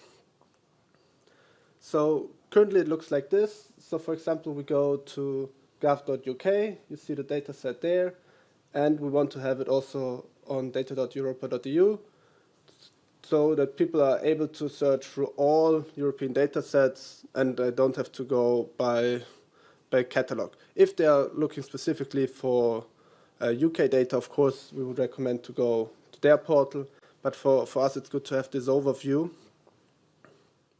And currently we have two different ways of getting data to our portal. First is, and this is the biggest one, we pull. So basically we harvest from certain countries or certain catalogs or geo-catalogs, and we take all the data, or the metadata. Or the other approach is that data providers, now like the Swedish, they push it to us via an API. And this is, of course, a better way, because then data providers are more in charge of the data. So how does it work? Basically, we have like a pipeline which is scheduled. So we say, okay, we have, for example, the German geoportal. We want to harvest them every week because from the tons of changes. Then we import all of them. And in the best case, all of it is already in DKDP, because then metadata gets very, very simple. But this is most often not the case. And that's why we need a transformer, and we have to modify their data model to ours. Or ours meaning the applied one, DKDP, which would be very much appreciated if everyone is using it, because then data exchange, interoperability, everything gets much easier. So then when we have the data, we have transformed it, we register it. We also have a triple store like the Swedish colleagues. And we have a RESTful interface, so we can have different exports. The next step is we index the data, so we have Elasticsearch, everything is open source, and so that people can search for it. And we are also applying certain vocabularies and ontologies to make it more interpretable even. And in the next step, we are also translating the metadata, which means if you're looking for Bulgarian data sets, you can also read it in English or in any other language. So what is a bit of a tricky issue is how to handle identifiers, because whenever everyone adds an identifier, what is then an identifier? So we always store the original identifier, what we get from the catalog, but we also add our own to be able to know, okay, where are differences? Is this already a data set we have? And it's very tricky also to find duplicates. And this is what such a pipeline would look like. So basically, we have different segments where we do different microservices, and we get the data, and we do certain steps with it. And in the end, we should have an RDF file of a data set. And just for you to know, maybe if it's interesting, everything is Dockerized, and everything is open source. So you can build your own data.europa.eu if you want. And a lot of companies are even using it now because they need a data management catalog platform, and you can just use it, you can install it on your own computer. And on the right, I think that's also interesting, you see the different importing or transformer files we have. And so DCAD-AP is not as widely used as we always thought. So we're always advocating for applying it because it makes everyone's life much easier. And you see we are taking from CCAN, we have JSON APIs, we have Socrata, we have UData. So yeah, depending on which solution certain catalogs are using. And just a few features which we add then on top of it. And for example, we have a metadata quality scoring where your metadata gets checked against DCAD-AP. And this can be quite helpful to see, okay, maybe I'm missing certain metadata fields. Maybe I should add certain things just to increase the metadata quality. You can embed a data set in your page in case you have your own website. You can also cite data sets, which we think is a cool solution because when you write an article about a data set, you should cite it basically like a paper, like a news article, for example. We can also search for data sets and show similar data sets just by looking at the metadata. And here, for example, you see catalogs where we check them against the DCAD-AP compliance. And there we hope to push all of them to be 100% DCAD-AP compliant, because then we solve the metadata challenge and people can find the stuff, but it doesn't solve the data challenge, of course. The data can still have some problems, so this is only a tiny step. So what would happen if we apply LDES? And currently we are testing it together with the Swedish colleagues. So currently we pull, I showed the process. It's a long process, and in the future it would be like they push events to us, and I can show it here, and it makes our life much easier, and then we only export it and put it to the repository. In general, it's a step more, but and we can only do a few things so far: create, update, and delete. But this is already quite nice, and for us, the main important things are reduced load of the harvesting pipeline. What we saw is basically like 100 times better, because if you have 10,000 data sets, most of them will stay the same in 1 week, you know. And if two or 10 are changing, we only get those 10 and not, again, 10,000. And every time we get a big amount of data sets, a lot of problems can come in the processes. We have a lot of reduced complexity. There are no checks. Deletion gets easier. And yeah, so we're testing it, but it's very well working for us. And we think it's a very good application, or a very good step forward. And maybe we are the most, we use it the most actually. And it's done by Digit, so we're very happy that they did this in SEMIC. In general, to summarize, we add one more step to the whole process, but it makes really our life 100 times easier. We reduce complexity, and we only have new updated and deleted data sets, so we don't do the same thing over and over again. It also reduces our computing power a lot, so if we don't have to do everything again, it's just out of electricity costs a big factor for us. And we also hope that in the future we can offer more details about the history of dataset to say, okay, now it's updated again, and that people can go back in time. And as I said, currently we have tests on our pre-production, and results are going good. That's it. Thank you. Thank you very much, Simon. So now we have 10 minutes until the break, the coffee break. So you can make questions, if you like, related to DCAD-AP feed. So you can address your questions either to Peter, Matthias, Ulrika, or Simon. So any questions? Yes, I'm starting here and moving backwards. Yeah, I have a question for you, Simon. It's like Matthias said in the previous presentation, together with Ulrika, that also the feedback from data.europa.eu would be very valuable. Like if you start harvesting and then you choose not to include the data set, that you somehow have like a notion at the Swedish side, then like okay, that's why they didn't do it.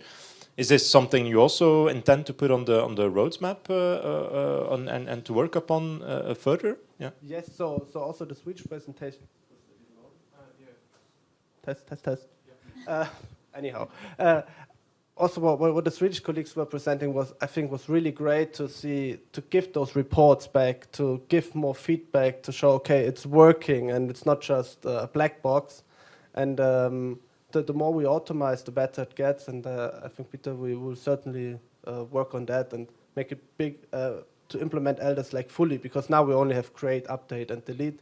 And I think the possibilities are endless for it. Thank you. I'm going there and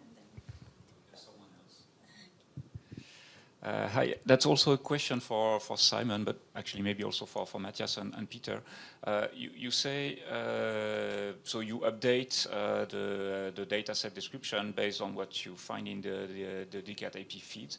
But I was wondering, actually, the new descriptions, are they in the feed, or do you get them from the references that are in the feed? Now, that's something that I did not understand from your presentation, like what is directly accessible in the feed in terms of triples. Like, is it something like you are dereferencing the data set description from elsewhere, or is it really embedded in the feed?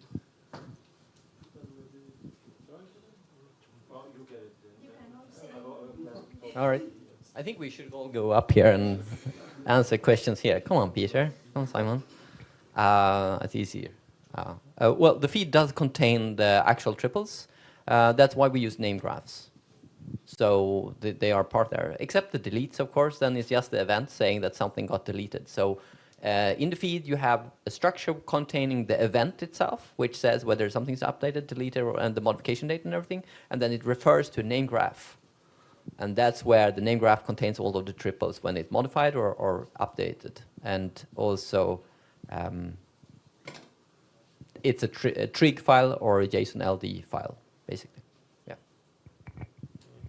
Yeah, so that's true for DCAT AP feeds. There we really took the design choice to really put the triples that changed, that needs to be upserted in the other in the view then, or in the harvested version. To really include them in the feed itself, into the page itself. In linked data event streams and even more deeper down in the tree hypermedia specification, we try to provide a lot of choice to implementers on how they do it specifically. So there's a gentleman sitting over here from VLIS, the Flanders Marine Institute. They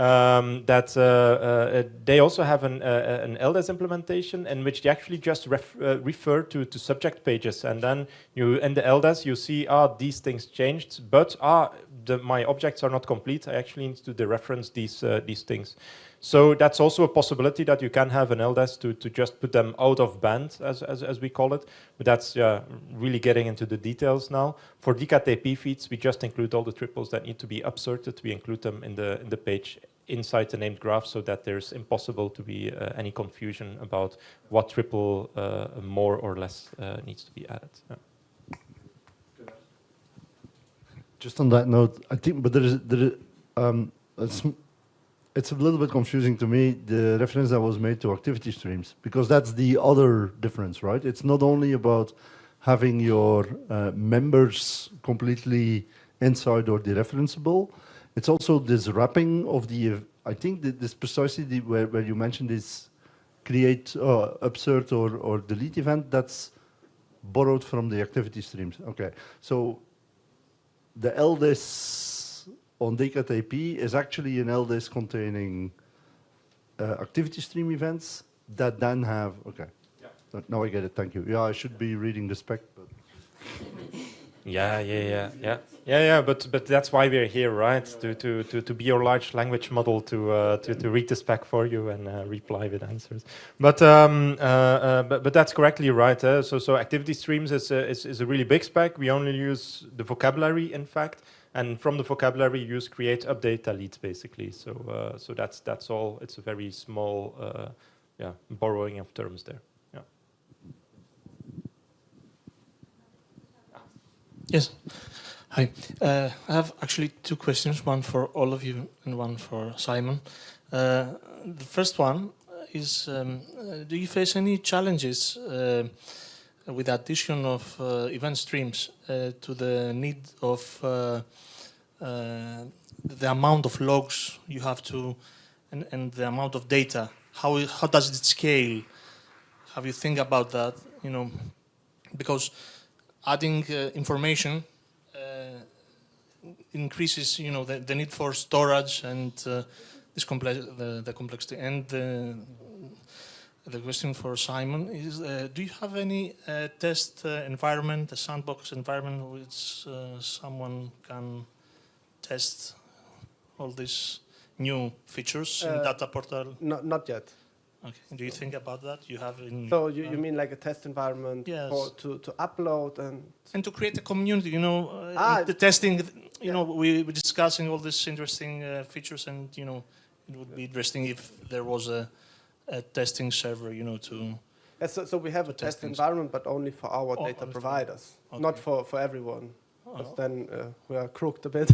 But we are opening up our who can be a data provider much more, so also EU research projects, and that's why it's not only member states or geocatalogs, but for private persons or private companies, it's out of question. Okay, thank you. I'll add to that, though, like a small nuance is the fact that it is open source, though, the harvesting infrastructure that they have. It's called Pivot Consus. And there you have all the importers. You can see them on a GitLab instance, so you can really play with it and do it. And we've added our own one on top of there, which is an LDES import. So basically, we didn't write specifically a DCAT-AP feeds importer. We wrote an LDES importer, which means that now Pivot Consus can be used as a harvesting infrastructure, not only for DCAT-AP, but also for like any kind of LDES that you have lying around. It will start importing it into its systems. So Pivot Consus is what you need to look at there. Yeah, from the size perspective, right now the Swedish data portal has around 18,000 data sets, and we produce a dump every day around 80 megabytes. And we have had that since 2014. So we have all the full history to go back. With LDAS, we have maybe a couple of kilobytes or maybe a megabyte or two per day, depending on if a big data catalog is updated. So of course, it's a huge difference. But since we cannot just switch over entirely, it will be a bit extra, of course, until we can switch over to only LDAS. And yeah, probably the scalability issue of LDAS is probably one of my favorite questions, because we don't pretend that we solve magically that we solve scalability, in the sense that we have different ways to tackle the size and the velocity and the other variety. We have other ways to tackle the big data part. One is retention policies. So like if you have the raw data that comes in very fast and with a high volume, then, of course, we say put a retention policy on that. For example, only store for 1 hour, buffer for 1 hour. Then all your views that are on top of that will create some less dense data, less high velocity, but they will be able to have a larger history that way while storing less data, but then, of course, in their derived view kind of way. So I think the event sourcing paradigm there is very interesting for scalability in volume and velocity of data, because you can put the retention policies and then you can play with different views that have different kind of volumes than at the end. So that's something. Then the other thing is the pagination that we have, the search tree pagination. Also make sure that there's a very interesting scalability issue. Search trees are of course logarithmic when you have 2 levels and 3 levels. Then you can store a lot more data on the third level. If then really you need a 4th level, you again have exponentially a lot more data that you can store. So this scale of volume and with the search tree is logarithmic. And this is really interesting, we saw. Even for creating, like, if you have a substring fragmentation, you can still do, on top of a really big data set, like the size of OpenStreetMap, you can still do efficient autocompletion by just saying, I type the letter A, give me the first 10 things that I find with the letter A in my substring fragmentation, and you will get a really fast reply that way on a really big data set, thanks to that thing of a search tree. And then the last thing that I tackle scalability with is by saying that linked data in itself is often said to be very verbose. Like, imagine that you have to do sensor observations, for example. We all know SSN SOSA for that, or we regularly use SSN SOSA for that. That means that you have an observation, then you need to say what feature of interest it has, and so on. And then before you know it, for one observation, by just saying there's a temperature of 20 degrees or something, you lost 20 triples, and then you're like, oh my god, do I now need to do that? Like every millisecond that I have a observation, I need to create a URI, 20 triples, and so on. A bit exaggerated, but it gets quite verbose.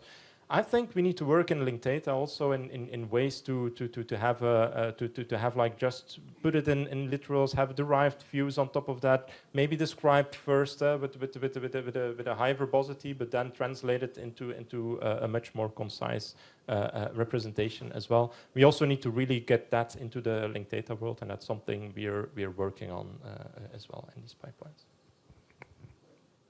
I just want to say one thing here, Peter. You were talking a lot about events and linked data events. In this case, we are using the events as a way of updating or synchronizing systems, which means that when you're talking about the retention, you're talking about the retention of the events, not about the data sets necessarily. Retention, last modification, retention policy doesn't say that you're only supposed to keep the last day of data sets. It means that we just have the granularity of the events for the last modification date within one feed. So this perspective of events is a very useful approach for synchronizing data sets. So it's a little bit different sometimes. It's easy to get your head a bit wrong when you are reading the specifications, but keep that in mind when you read it. It's about synchronization of data sets. And events is a means for that end. There is a question from the online audience. If your LDES retention policy is only to keep the latest version of a member, how does it work with the immutable pages? Can you only drop an old page if all of its members have new versions? Interesting. It's the retention policy says that it's not a promise, right? Or like it's like a it says like this is the amount of data I keep, but it's not a promise that I will not keep data that surpasses the retention policy. So in that sense, you can have a cache that still stores the immutable pages and then still has more data. But it might also be that for some reason your server-side cache decided to drop these pages because they were not recently fetched, and then of course then it will say this is an empty page at the end, or it actually changed even when the cache was put on immutable. Sander. Yes, I just want to react to the question as well with the approach that we took in the implementation of the LDES server at Digitaal Vlaanderen, because indeed you have members that can go out of pages, and you can get this. It can become fragmented in the sense that you have a very sparse distribution of members throughout pages. But if you then look at how people actually consume data within a partition, because you always you follow a certain key, right? One tile, geotile, one day. In the end, you go to a certain set that you want to replicate, and you follow it. It's like a mini stream within that partition. If you start reading, you start at the front of the partition, and you start reading. You start reading from the beginning till the end. But normally, most clients will be reading at the end of the stream, because that's where new data gets written. So they won't see any of those writes that are where members are missing within the data set. It is an issue for things that start at for new clients that start from the beginning. So the way that we implemented this is by creating a branch, and a new parallel mini stream within that partition, that actually is then a rewritten, compacted version, like you would in Windows 95. You run the defragmentation on your disk. It's a bit the same kind of process. You just write everything consecutively, again in a parallel track, and then it just because in the end it's a linked list going further in the future. You just merge back into the end of the stream, so they come back together. I really wonder how many people in the audience got the Windows 95 yeah, reference. Are there people who really didn't get it, the defragmentation? Oh, yeah, but that's really hard. You're not going to admit it, right? Yeah. So, okay, let's take a couple of questions and then we go for our... Thank you. Hopefully it's going to be short. I think it's mostly for Matthias, but maybe for everyone else. Actually, you started DCAT AP feeds because you were frustrated with some things about update of data sets. But actually, it seems that DCAT AP feeds is about any update or synchronization of data. So I was wondering, in the end, is it specific to DCAT AP, this specification that you've made, and wouldn't it make sense to fold it into the general LDES one? Well, we made it together, I guess, and then also I think it should be seen as a kind of a generic solution. The standalone, embedded, and referenced entities that you define could be easily replaced with SCOS concepts, for instance, or core business vocabulary entities, like describing businesses or whatever. I mean, it's just that what do you send as events? What kind of updates are you sending in the stream? So the principles are more or less generic. Yeah, I was targeting you because you said you were frustrating with DCAT AP in the situation with respect to DCAT AP in general. Yeah. And I sense that actually your frustration might have been more general than DCAT AP alone. Yes, actually, we have in Sweden like a primary harvesting of catalogs in DCAT, but then we detect some of the data sets that are concept collections, like terminologies, and some of them are specifications. So we harvest those as well. So the next step would be to detect that, there is a harvesting mechanism here that is LDES, that I can harvest the SCOS concepts as well, using a different LDES profile or something. And then, yeah, that would be it. Right now, it's everything in RDF XML files that we kind of extract. And that could use the same sort of activities that you've reused for the DCAT feeds. Yeah. Thank you. One comment is that the concept of data set is dangerous, because in the LDES specification, it said that the feed is about a data set. I think it's the very high level data set somewhere. It says data set.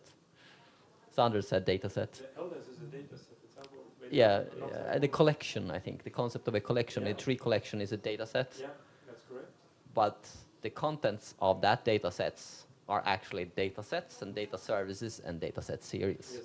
Yeah. So it's very confusing sometimes when you have just the word data set, which can mean many different things. It's like DCAT all the way down.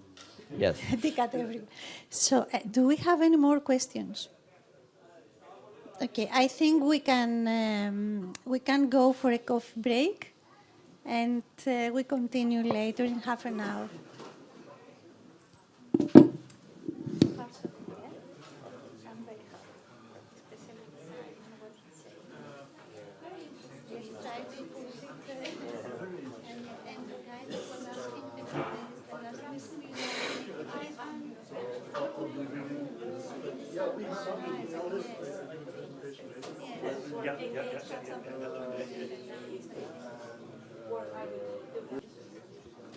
All right. So, this morning, what did we see so far? So for the people who just entered the room or were slow with their morning routine and only just now were able to join us at SEMIC, isn't it? We saw what LDES was. I gave a very high-level introduction of linked data event streams. Then we saw from Flanders that they built an entire open source stack on top of the ideas of LDES. They were opinionated at times, but were able to have something in production today. Then we saw a very frustrated guy that had some frustrations with Europe and said, like, how is it possible that my pipelines of DCAT data that doesn't flow as it should towards the European level? And we were able to resolve that, because even now data.europa.eu, Simon said, like, okay, this is really what we want. It also makes our lives as a aggregator much more easy. Now we're going to add yet another level, because we said, look, we didn't even code against DCAT-AP specifically, we just coded against LDES for this aggregator. So now basically exactly the same ideas we can just apply on other domains as well. And this is what our next speaker, who's from Rijksmuseum in Amsterdam, the Netherlands, is going to talk about. Tim, oh god damn it, I forgot your last name now. Thomasens, yes, is going to talk about an implementation of linked data event streams at Rijksmuseum. Tim, take it away. No.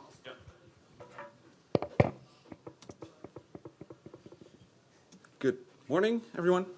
I'm Tim Thomasen. I am a... If the button works. The green button, yeah. There we go.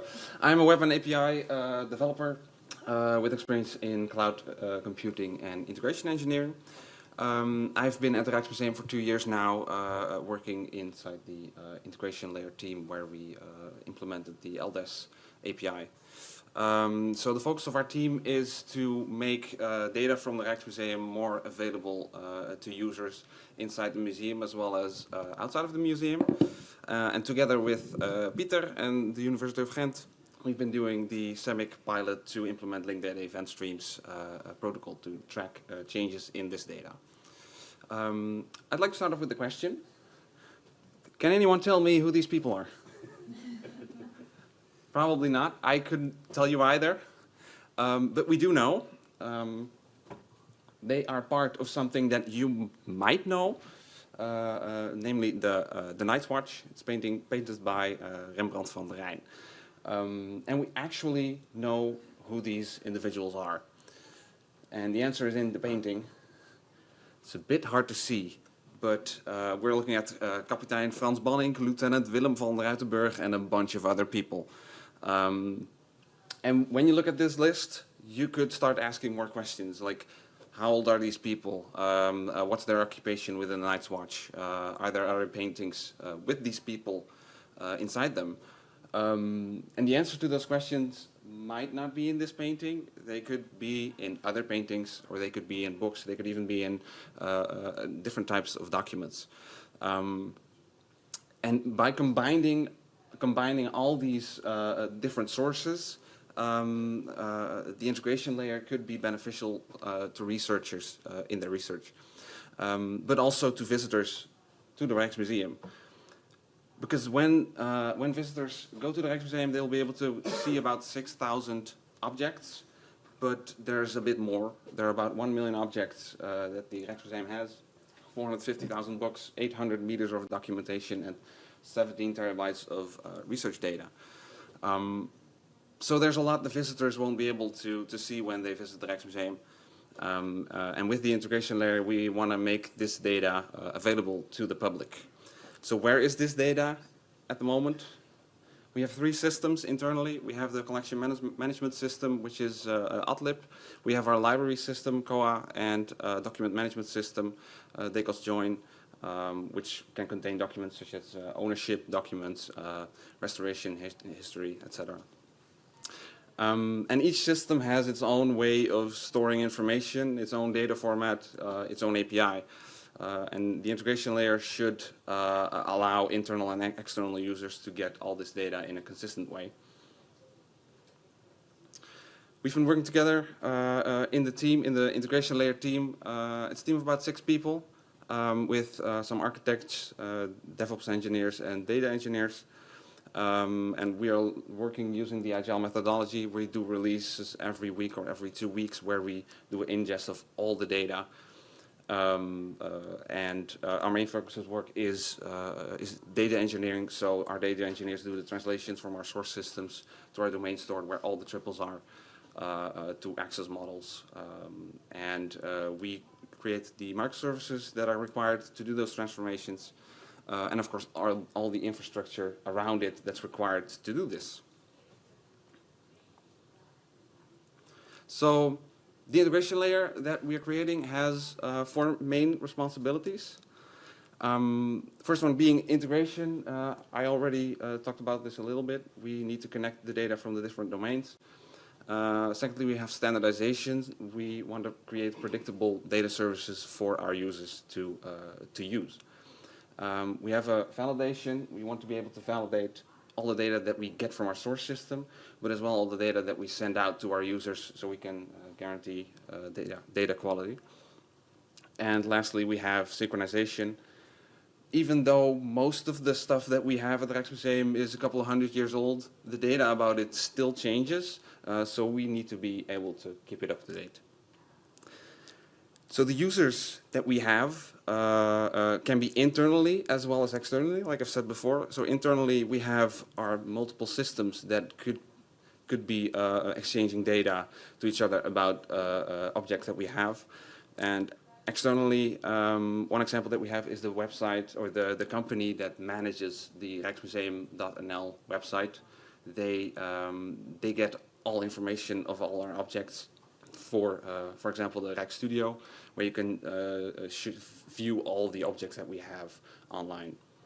But it could be any third-party website or system, really. So when we look at standardization, this is the current situation. We have system-specific data structures and communication protocols.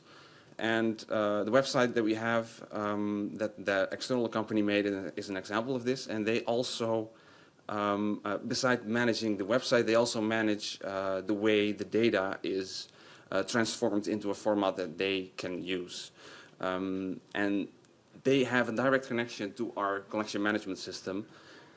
And this is less than ideal because now we don't control it anymore, and we can't really connect anyone else easily to that, and don't have we can't manage it. But there are other aggregators of our data that connect to our data via this external web company.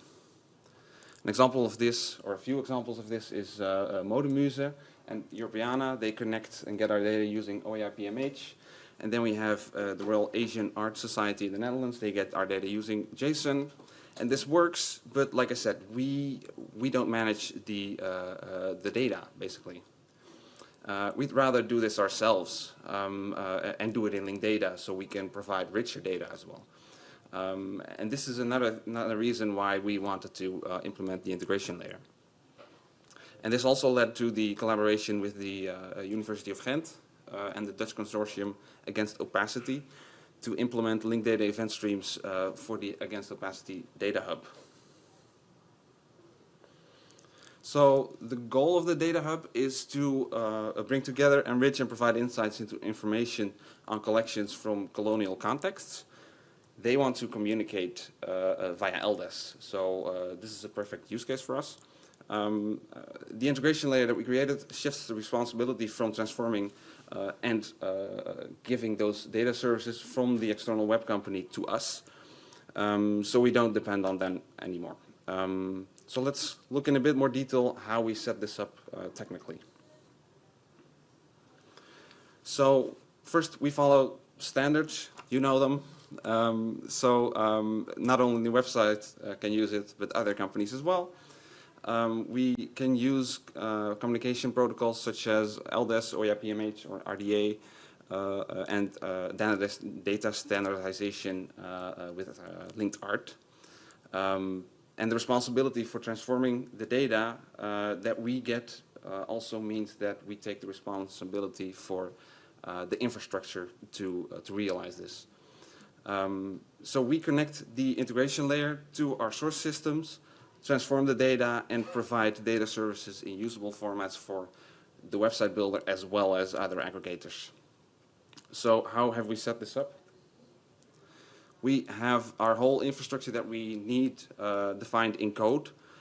And we have definitions for our microservices, databases, network proxies, anything that's required to run the integration layer.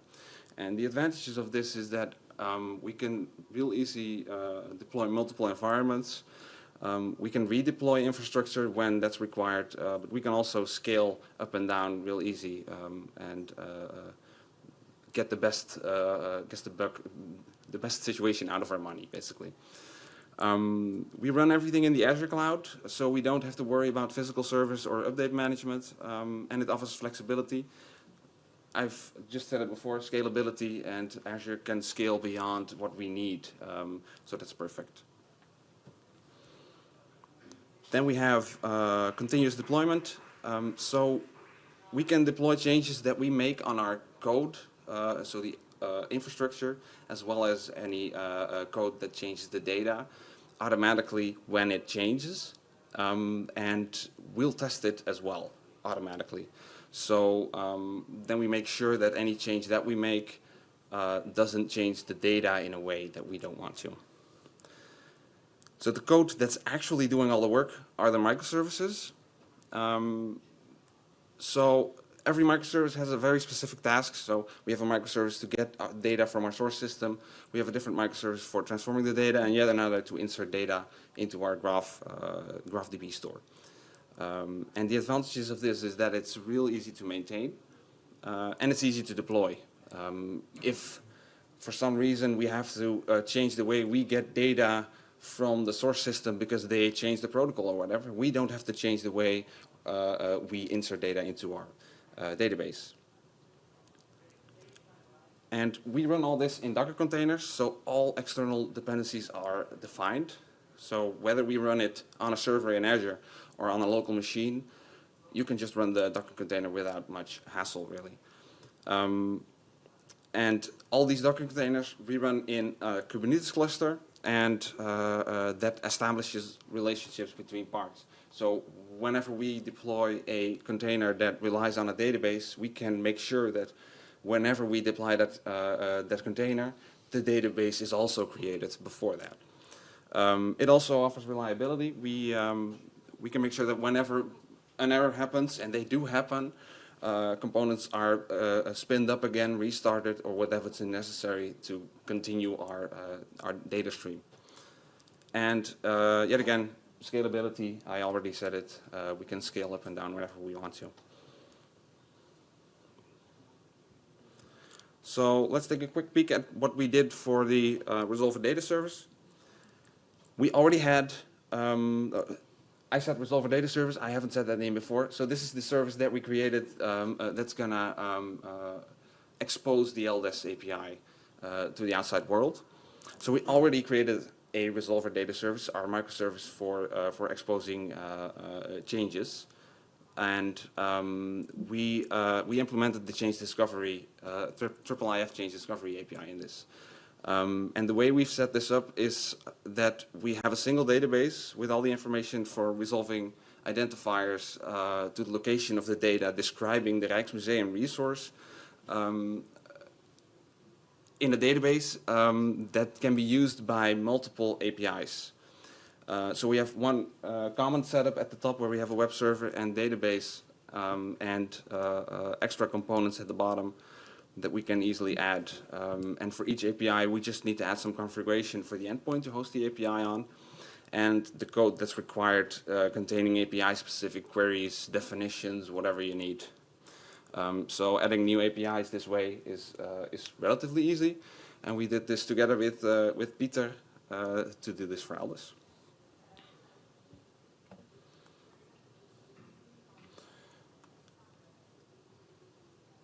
This was a quick peek. This was my presentation on what we did at Rijksmuseum with LDES and the integration layer. We have this API currently running on our environments, and we are working to get this into production later this year. Thank you.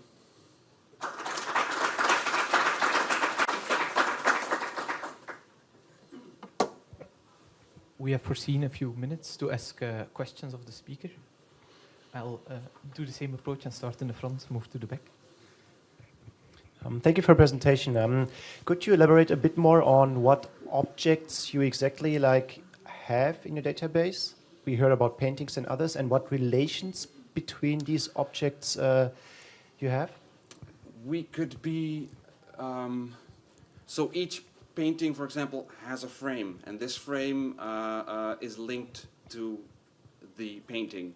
And the frame has its own material it's made of, its own color. But in our document management system, it could contain restoration history, or when was it created, when was it last restored, information like that. And we want to link all that together. Does that answer your question? Yeah, thank you. Maybe a really quick follow-up question. So what would events be then? Then like new findings in the real world painting, or changes in this process? This could be changes that were made in the source system. This could be changes that we make, or the conservatoren make in the source system. It could be anything really. New information being added, or changes being made. Yeah. Thank you. Yeah, my name is Wouter Beek, and full disclosure, we are one of the happy users of this LDES server in the Colonial Heritage project. It works really well. That's also the basis of my question. So in this field of cultural heritage, there is still a lot of OAI PMH, and also many, let's say, slightly more traditional vendors maybe, unwilling to quickly switch to LDES. Do you see an approach how we can transform the field more quickly than having to wait for each individual vendor to have his or her own LDES? So I'm going to take your question and reflect it right back at Peter, because he will be able to answer that question a lot better than I am. So you won't say anything anymore on the, okay. Full disclosure, I've been having some dinners in Crete with Wouter recently, and we've all talked this through. I think, but maybe I'll deflect this to then say, like, if we really want to have a lot of it's change management we need to do, right, from old proven protocols that work but have clear limitations towards now a better approach. And I see the person that I wanted to deflect it to already raise their hand, because I think a big role, of course, is put away for the people who aggregate the data. Then, if they put clear questions to the community, they can influence a lot, I believe. So the question is deflected to Europeana then, because they kind of harvest that data.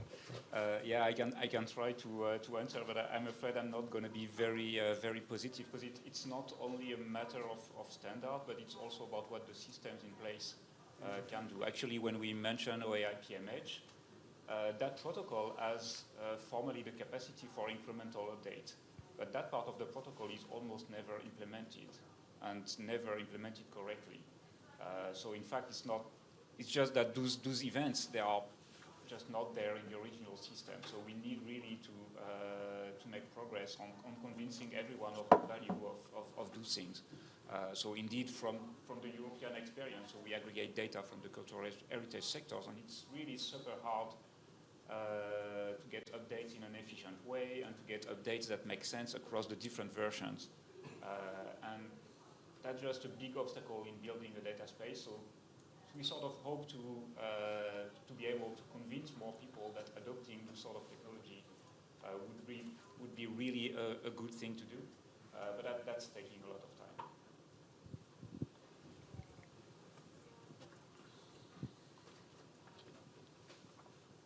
Hi. I was wondering, a simple question, would it be easy to build the change discovery API from the LDES itself instead of next to it? So we've attempted this, but we ran into some issues where the implementation of the LDES API was affecting what we were affecting the results of the change discovery API too much. So at some point we said we're gonna pull them out, separate them. I don't think it's impossible, but it's just the way this went for us. Yeah, there are a couple of different design decisions that are being taken in IIIF change discovery versus LDES. We indeed tried in the beginning to just create an alignment, but then the Rijksmuseum said, but we don't want these two systems because IIIF change discovery is now online and it can be used by people. We just now want to have a parallel API and just start from plain LDES and build it up from there. So we did something else in parallel. And your question, I think, is now can you like put a IIIF change discovery on top of the LDES? And I would say that's a definite yes, because we actually started from the implementation of the IIIF change discovery API in the LDES in the Rijksmuseum infrastructure.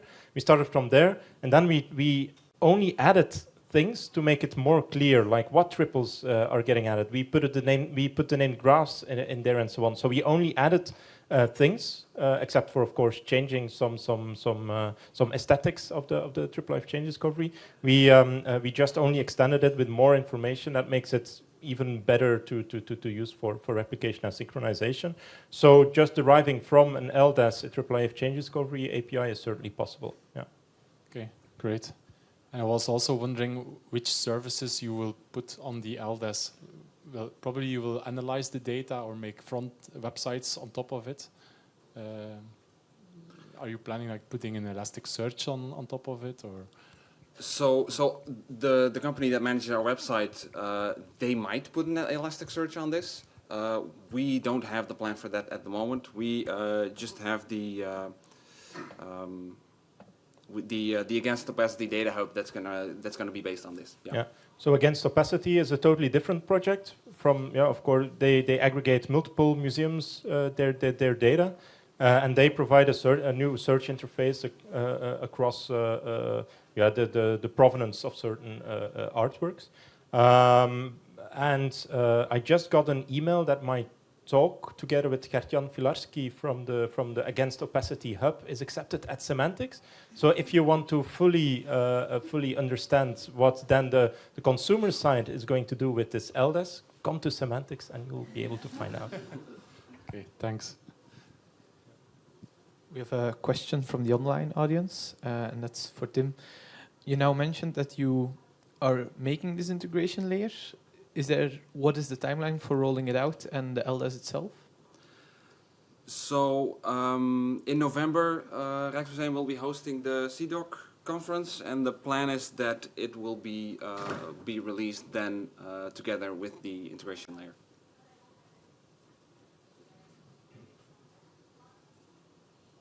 Any other questions? No, so we can move on. Thank you very much for the nice presentation. We have our daily dose of art.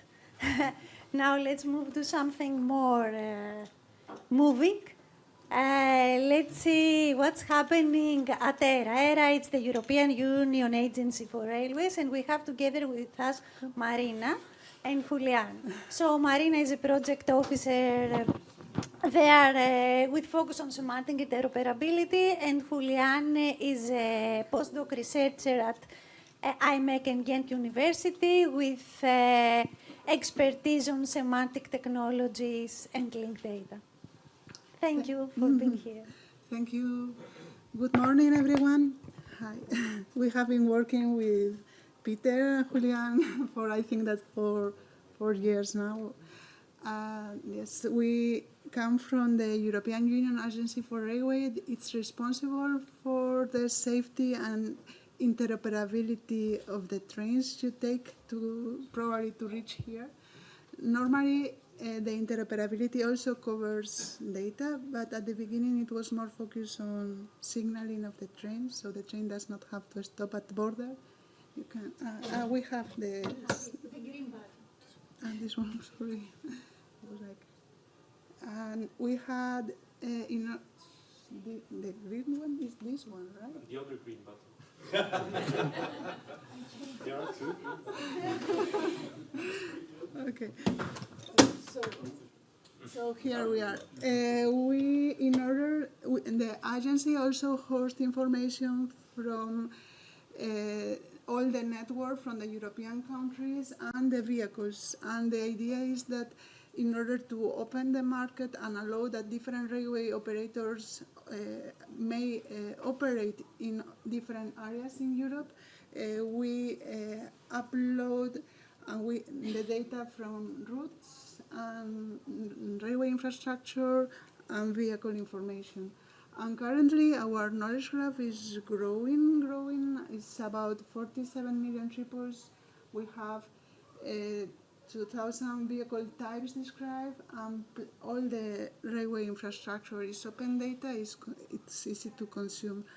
What's happening and why we are here? Well, it's very technical. We describe the technical details of the railway infrastructure from an operator point of view, telling which is not only the route, but also, for example, the speed limitation, maximum speed.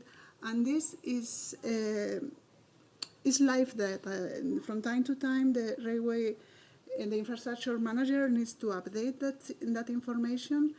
And traditionally, since the technology it was not the one that we had now, it was kind of a bulk upload. Nowadays, this is different. We are starting to entitle RDA the differential upload, but before it was kind of a bulk upload, and only when the consumers needed to be notified that a change happened in the data provision of their interest. So at the end, what we needed was a kind of a time machine approach for data provision and for data consumption to avoid the bulk download, and also to entitle automatic notification when changes happen.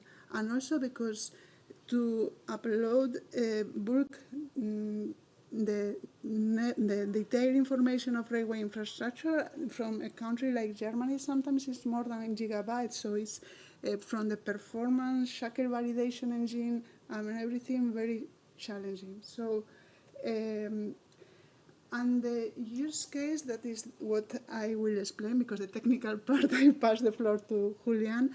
The use cases are, for example, imagine that a driver has a route book in the screen of the train and needs to be automatically informed that there is a new restriction. So this information has to be clearly updated, and that's why we needed something really performant.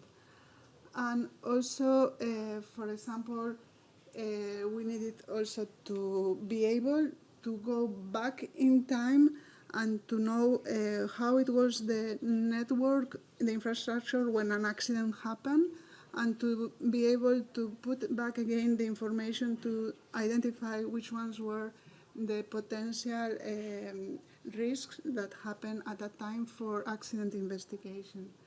So there are plenty of use cases where we needed that kind of versioning of the information, very detailed, and that's what Julian is now going to explain in the next slides. That's what are the technical challenge, the data-aware approach for RDF generation, an efficient continuous LDES writing and reading, and generic and reusable pipeline in the creation and in the execution. The floor is yours. Thanks. Right, so as Marina mentioned, the challenges or the goal was to have a way to be able to travel back in time or forward in time, even about the data that goes into, that ends up in the knowledge graph, and also a way to quickly communicate those changes that happens to potential applications that might need them as soon as possible. And we tried to, we implemented a pilot in this collaboration where we tried to address some changes, some challenges. So here, what we mean by delta aware means like if we have a delta, a full bulk upload from Germany or from France, which are quite dense networks, we don't want to recreate, rematerialize everything from scratch. We want to be smarter in that, and detect changes and only append to the log, which is the LDES, the changes are taking place. And of course, from there also update the ERA knowledge graph, which is hosted and published in a Sparkle endpoint. But of course, the LDES could be used further beyond that. So I will now show you a video of how we implemented that, and which consists on these two pipelines. So I will be quiet for a while. Hello, my name is Julian Rojas from Ghent University IMEC, and in this video I will describe the pilot implementation we did with the European Railway Agency for an LDES-based generation and publication of the ERA knowledge graph. The pilot consists of two pipelines that were built with reusable components, one for creating and transforming the original data that comes into ERA from the different infrastructure managers of the member states into an LDES structure, and one to consume that data from that LDES to continuously update and publish the ERA knowledge graph into an RDF triple store. Detailed documentation of the different components that comprise the pipelines and how to execute them is available on GitHub on this repository here. Now let's have a look on the different pipelines, the detail of how they are composed. First, let's begin with the generation pipeline. That is a complex one that performs some pre-processing on the original data sources and uses RML to transform the data into RDF and later on into an LDES-based structure. Additionally, we perform some automated pre-processing and transformation on the RML rules to be able to detect only the elements that change when we are materializing RDF triples, so that we don't have to rematerialize everything from scratch every time we receive a new update. The data transformation and writing takes place by these components here, and as I mentioned, the documentation of how are they implemented and how to run them is available on the GitHub repository. Everything is written into a storage for an LDES server. In this case, we selected a MongoDB. In the case of the consumption pipeline, it's much simpler. In this case, it's comprised by an LDES client that is able to read and monitor the LDES, and a Sparkle ingest writer that takes every single update that is detected by the LDES client and transform or execute the corresponding Sparkle update query into a target triple store in this case. And also based on the ERA deployment, we use a Virtuoso triple store. Both the LDES and the triple store that we have used for the pilot have been made available on these URLs. Now let's start by taking a look at the Sparkle endpoint, in this case a Virtuoso interface, where we have preloaded only data for one country. We can execute this query here to see all the different countries that we have, and we can see that we have only the country of Estonia. And we can count also the amount of triples that we have available on the triple store, and that gives us a count of 3,002 triples at the moment. Now in this screen we can see the consoles of both the generation pipeline on the left side and the consumption pipeline on the right side. We will simulate now a data upload to to the system. In this case, it would be a data from the infrastructure, one of the infrastructure managers from Italy. So I will proceed to submit it.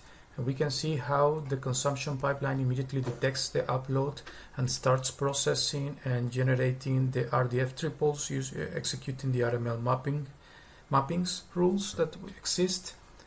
And we will see eventually how these triples start after being published on the LDES will be picked up by the consumption pipeline and will be translated and executed as corresponding Sparkle update or insert queries. We will see that in a few seconds.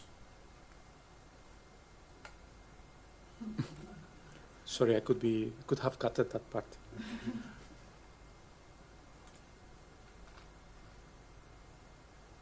As we can see now, there is a set of create Sparkle queries that have been executed, and if we go now to see which countries are available in the knowledge graph now, we can see that we have added Italy to the set, and we can see that now we have a bit more triples in our data store.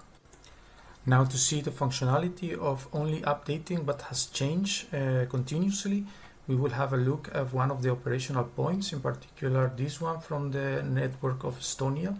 We will execute a query about it, and we will see that we will get a set of triples that describe this operational point, including its label. Now we will proceed to update or to submit an updated version of the network of Estonia, but in this case, this particular update, which is a complete update, will change the name or the label of that operational point that we saw before by adding a dummy label called LDES demo. We can see that this is a complete update, but we will see in a moment that this only this operational point and related entities will be updated when processed. So now we are back on our consoles of consumption and generation, and now we are ready to submit our updated Estonian network, which then immediately gets picked up and the process gets triggered all over again. But we will see soon that only a few execution of Sparkle queries will be triggered, just because the triples or only the entities that have changed were successfully detected. Now we see that we get as only a handful of update queries in this case, and if we go back to our query for that operational point, we will try to find the operational point by its name, but we will see that now it returns with an empty set, and that's because this operational point has been renamed, in this case as LDES demo, whereas now if we query that, we will see that we get the previous set of triples, but now with the new label that was updated. Finally, as an integration exercise, we implemented a plugin for Grafana, which is a popular application for visualizing and analyzing time series data, where we created a plugin that uses the same implementation of an LDES client that we use in our pipeline, so that Grafana can directly have access to the LDES as is published on the web, and in that way we are able to even go back in history of the single entities that that belong to the ERA knowledge graph. In this case, for example, we can see different versions of a single operational point, and we can see how the validity date changes, which are properties that belong to this entity, and how they were changed over time for the same entity. With that, I conclude this video. If you have any questions or are interested in to know more, please check the GitHub repository that was linked at the beginning, or send me an email at this address. Thank you. Hello, my name is Julian Rojas from Ghent University IMEC, and in this video I will describe the pilot implementation we did with the European Railway Agency for an LDES-based generation and publication of the ERA knowledge graph. Okay. Any The questions pilot from the consists of audience? 2 pipelines that were built with reusable components.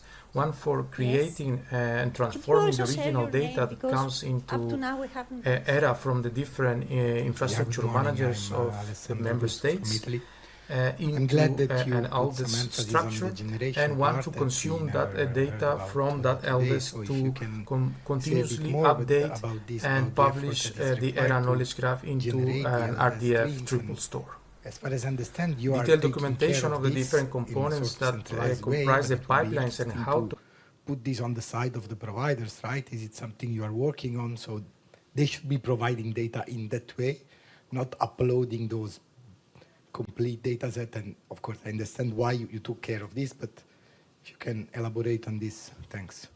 Yes, thank you. So yeah, indeed. So we are basically pioneering on generating LDES because nobody has done it before. So we can. It's very hard to ask somebody to do that on their own without having examples. But the idea of having the generic and reusable pipelines is basically like a sort of microservice architecture. You can swap components, and those components for the generation parts are based mainly on declarative rules like RML.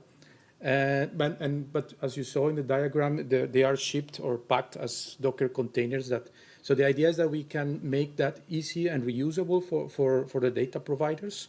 And we went further because we could just have like the naive approach of just regenerating everything from scratch. But that's actually one of the research aspects we have been working on from the university side, which where we investigated and we wrote a paper about that, how we can be smarter about detecting changes while generating triples. And we have described an approach that doesn't extend RML at all. It just implements some functions on top of it using the function ontology. And those functions are able to keep a sort of state of the amount of triples that the process of the generation process sees. So every time a new input source comes, it's able to check what he has seen so far, what is new, what it has changed, and just accordingly only materialize the triples. So that allows us to be much more efficient into the amount of data we have to process afterwards. Especially, we are looking towards shackle validation. Right now, if we see like Germany have I don't know, hundreds of or on the thousands or the 10,000s of operational points, but it would only change 3 or tracks. We only have to validate 3 entities, not the 10,000, and that's quite helpful for also the cost of the operation of the pipelines. Thanks. So Matthias here. I'm not aware of the Rail domain. So is there already an RDF model, an information model, like an application profile for this operational points you talk about, or did you have to invent it during this process? And did also then the entities work well with this kind of standalone, embedded, and referenced that we talked about earlier? So yes, there is, but we had to invent it in the past because in the previous iterations or projects or collaboration we had with ERA, we started from scratch. There was no RDF whatsoever in the agency, just a bunch of registers that they managed, and they were completely siloed, and they wanted to integrate it. So we created a first ontology for the railway domain. By the way, that ontology is now one time at UPM also, no, the Moderators, and now this ontology is this ontology is also officially is the first that we know legally binding ontology in the railway domain. It's in our legal documents. We say you need to provide the data using this RDF.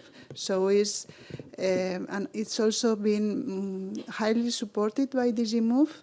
So in the European mobility data space, they also in the recommendations they say use the ERA ontology as a building block for facilitating interoperability and semantic in data spaces. So yes, we had a lot of. We have a model as a reference for the domain now, but I didn't get to your second question. Sorry. Also for LDES in the Yes, so the standalone, embedded, and referenced how do you divide the model into the entities that you send in the feed? Did it work? Did you have the same problems to define what are the standalone ones that you want to? Right. So you mean like the version members kind of Yes. thing. So we invented our own way. We just added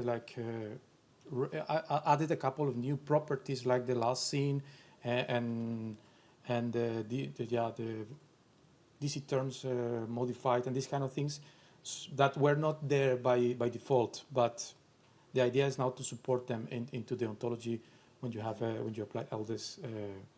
But this is more for internal management. Yeah, but whenever the LDES is public, they can also be taken into account. Will you push LDES towards the member states to deliver this way? Wow, what a challenge.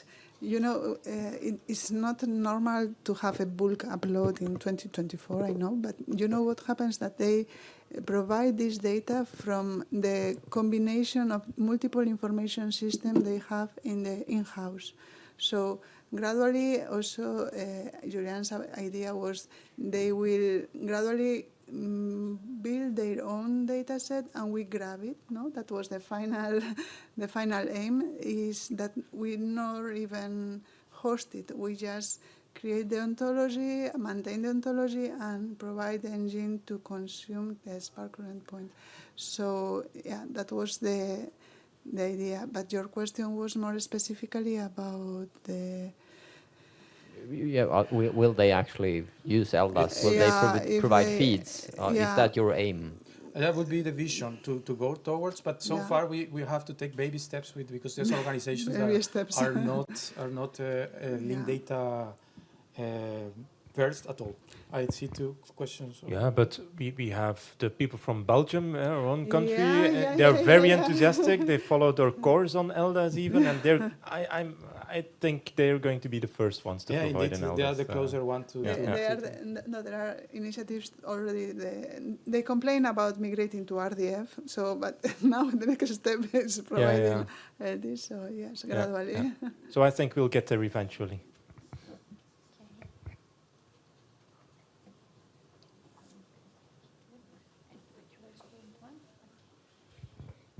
Thank you. This is Claudio Baldassare from SEMIC. So in this information model that we haven't seen, I know there are trains that runs the diagnostics on the track. So these are trains that run on the tracks and they generate an immense amount of data as they scan the track. In the information model, is there space for encoding this information?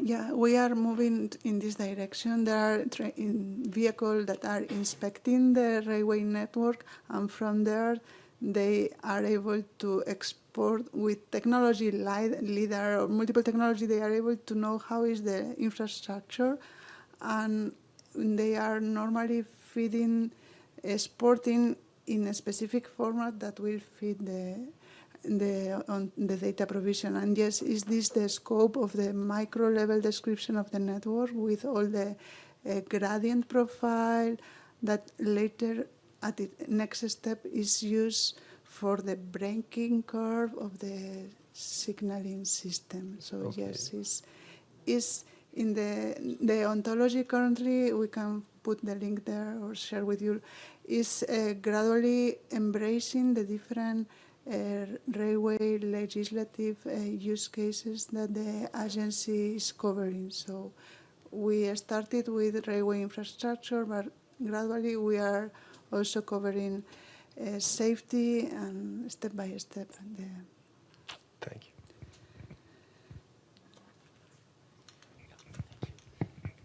Hi, Antoine Isaac from Europeana. I have just one very quick question. I think I saw on one of your slides a link to a stream. Yes.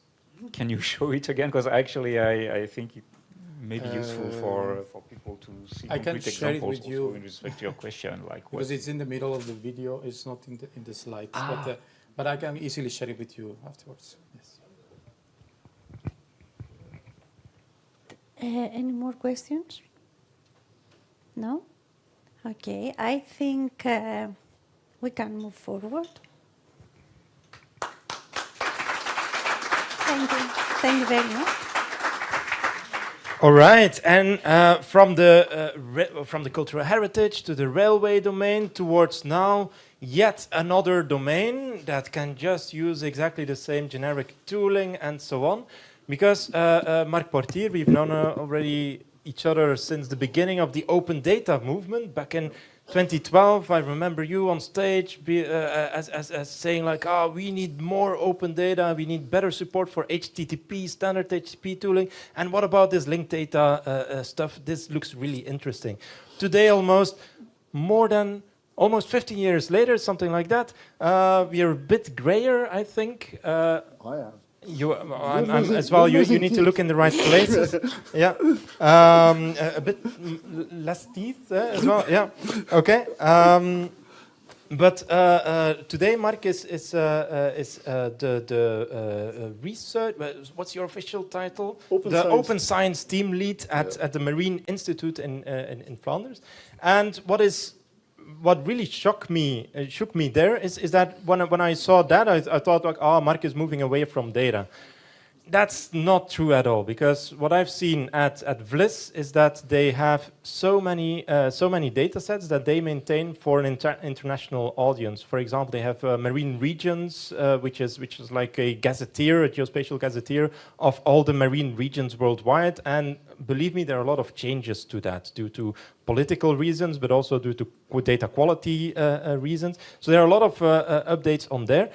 And there are plenty of other data sets like that that Mark and as part of LIS is managing. So it was really interesting to see that exactly the same problems can again be applied here. And I think you're going to bring a very specific case, right? Very, very specific. Yeah, we've started again together with the people from Uganda. Using LDES, I think now 2 or 3 years ago, marine regions, and have been using it in a number of cases. My slide deck today, I think it's the big green button. Okay. Before I get started on it, I obviously have to get some credits out of the way. A lot of the work I'm presenting is, I'm the lucky one to be on stage, but there's a lot of people involved, a lot of organizations involved. So the top 3 there are the actual projects that are behind this, and then on the bottom you see the actual organizations and the people that have been collaborating on that. So yeah, and a lot of it is EU funded, so yeah, you know the drill. The topics for today, and the first thing is kind of the other way around experience for me now, because my first section are a number of slides I typically use in a science environment, in a research environment, to explain them why they should be doing linked data and knowledge graphs. And probably here everybody will go, yeah, sure, knowledge graphs. But I at least want to introduce you to the eeriness, or at least the bad feeling I got from getting into the research domain 4 years ago, is that there is a definite view on open science, and they call it fairness over there, sharing data, not only papers. But the way to do that and adopting linked data technologies for that is totally new, right? So there I really have to tell the story and make sure I sell the knowledge graph ID. So I hope I still, in this audience, can give you the feeling why that's a tough job or a tough call to make. And then I'm really going into the details of what we're doing and presenting a little bit of an odd or a special case in which we are now starting to reuse our own LDESs in a translation management project. Anyway, my big sales pitch for knowledge graphs in research is this slide. And I call it the Felicity Jones effect. And it goes like this. If you start up your Google and you ask in human language the question, who's the actress playing the wife of Stephen Hawking? Just like 10 years ago, well, already 20 years ago, Google will give you 10 pages And those 10 pages, have roughly some same weight of words you have been using in your question, and so they are matches, right? Unlike 20 years ago, you nowadays also get the answer, and the answer is Felicity Jones, right? And that's quite striking. We should let's sink that in, that there is a knowledge build-up in these systems, right? Because of the interlinking of all those web pages containing those words that actually can lead to answering the question. If I translate an equally complex question to our research domain, the question would be like, what is the average temperature of the North Sea the last 5 times we saw an orca over there? Then getting that answer requires finding a PhD and giving him 6 months, right? And that's a failure on part of research on 2 accounts, right? The first, obviously, is we're wasting a smart person, an expensive smart person's time for 6 months for a question that should be answerable in 5 minutes, right? But also, we're serving a disservice to the general public. They are using Google, and quality research data is not in this data arena. That our input to feeding the answers that people are getting is competing with lolcuts, memes, and fake news, and is not winning the war, right? And that's another failure. And my statement is that we're not doing that because in research, we're lagging behind. We're not even doing open, we're redefining open as fair. But we fail to see that there is a lot of prior art out there that already shows how we should do it, right? And that brings me to the point where I think we should be introducing knowledge graphs to a larger extent. By the way, I don't want to oversell the power of something like Google, because for a scientist, the answer is wrong. The man was married twice. The second person has also a role in the movie, and she's played by Maxine Peake, right? What I want to say is that Google will give you an answer that is mainly driven by popularity. For a researcher, you want to have completeness. You want to have outliers, right? And in that extent, so I think we at least need to do this, but then we need to go further and make sure that we are more complete and more covering all possible answers, right?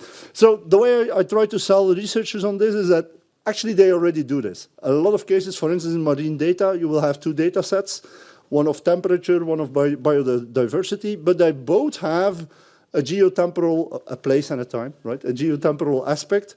And what they typically will do is that they will overlay those on a map.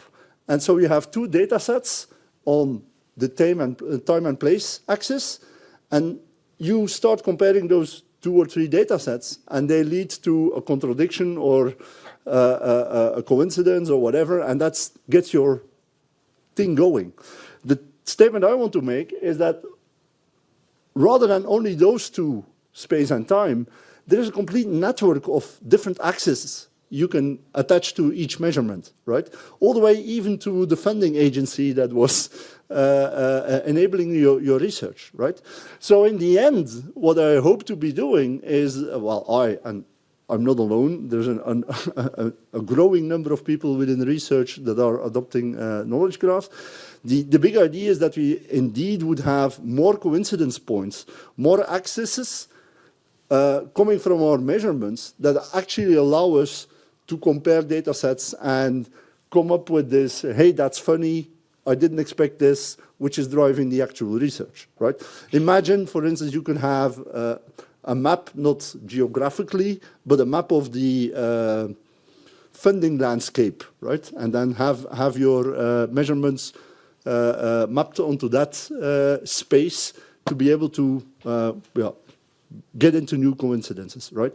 Also, in the world of AI, I think precisely that kind of data will be processed, and in a multidimensional way, statistical coincidences will be found. And these systems will probably come up with new good ideas for further investigation, right? Peter was already mentioning that Ostende, so I'm working over there at the sea, is a worldwide kind of a reference organization for a number of important databases. And now we have been able to join forces with a number of other organizations in the Monograph project to start exposing those important data sets, reference data sets, as linked open data. Actually providing for the research community precisely these linked data reference points that they can now start introducing. The first important one is marine regions. So it's a little bit funny, but yes, some small organization in Flanders is worldwide the reference maintainer of the official lists of marine regions and their names all over the world, containing all the relations between them. So we know which part is, which sea is part of which bigger sea, but also which river is starting in which country and then extended into which other one.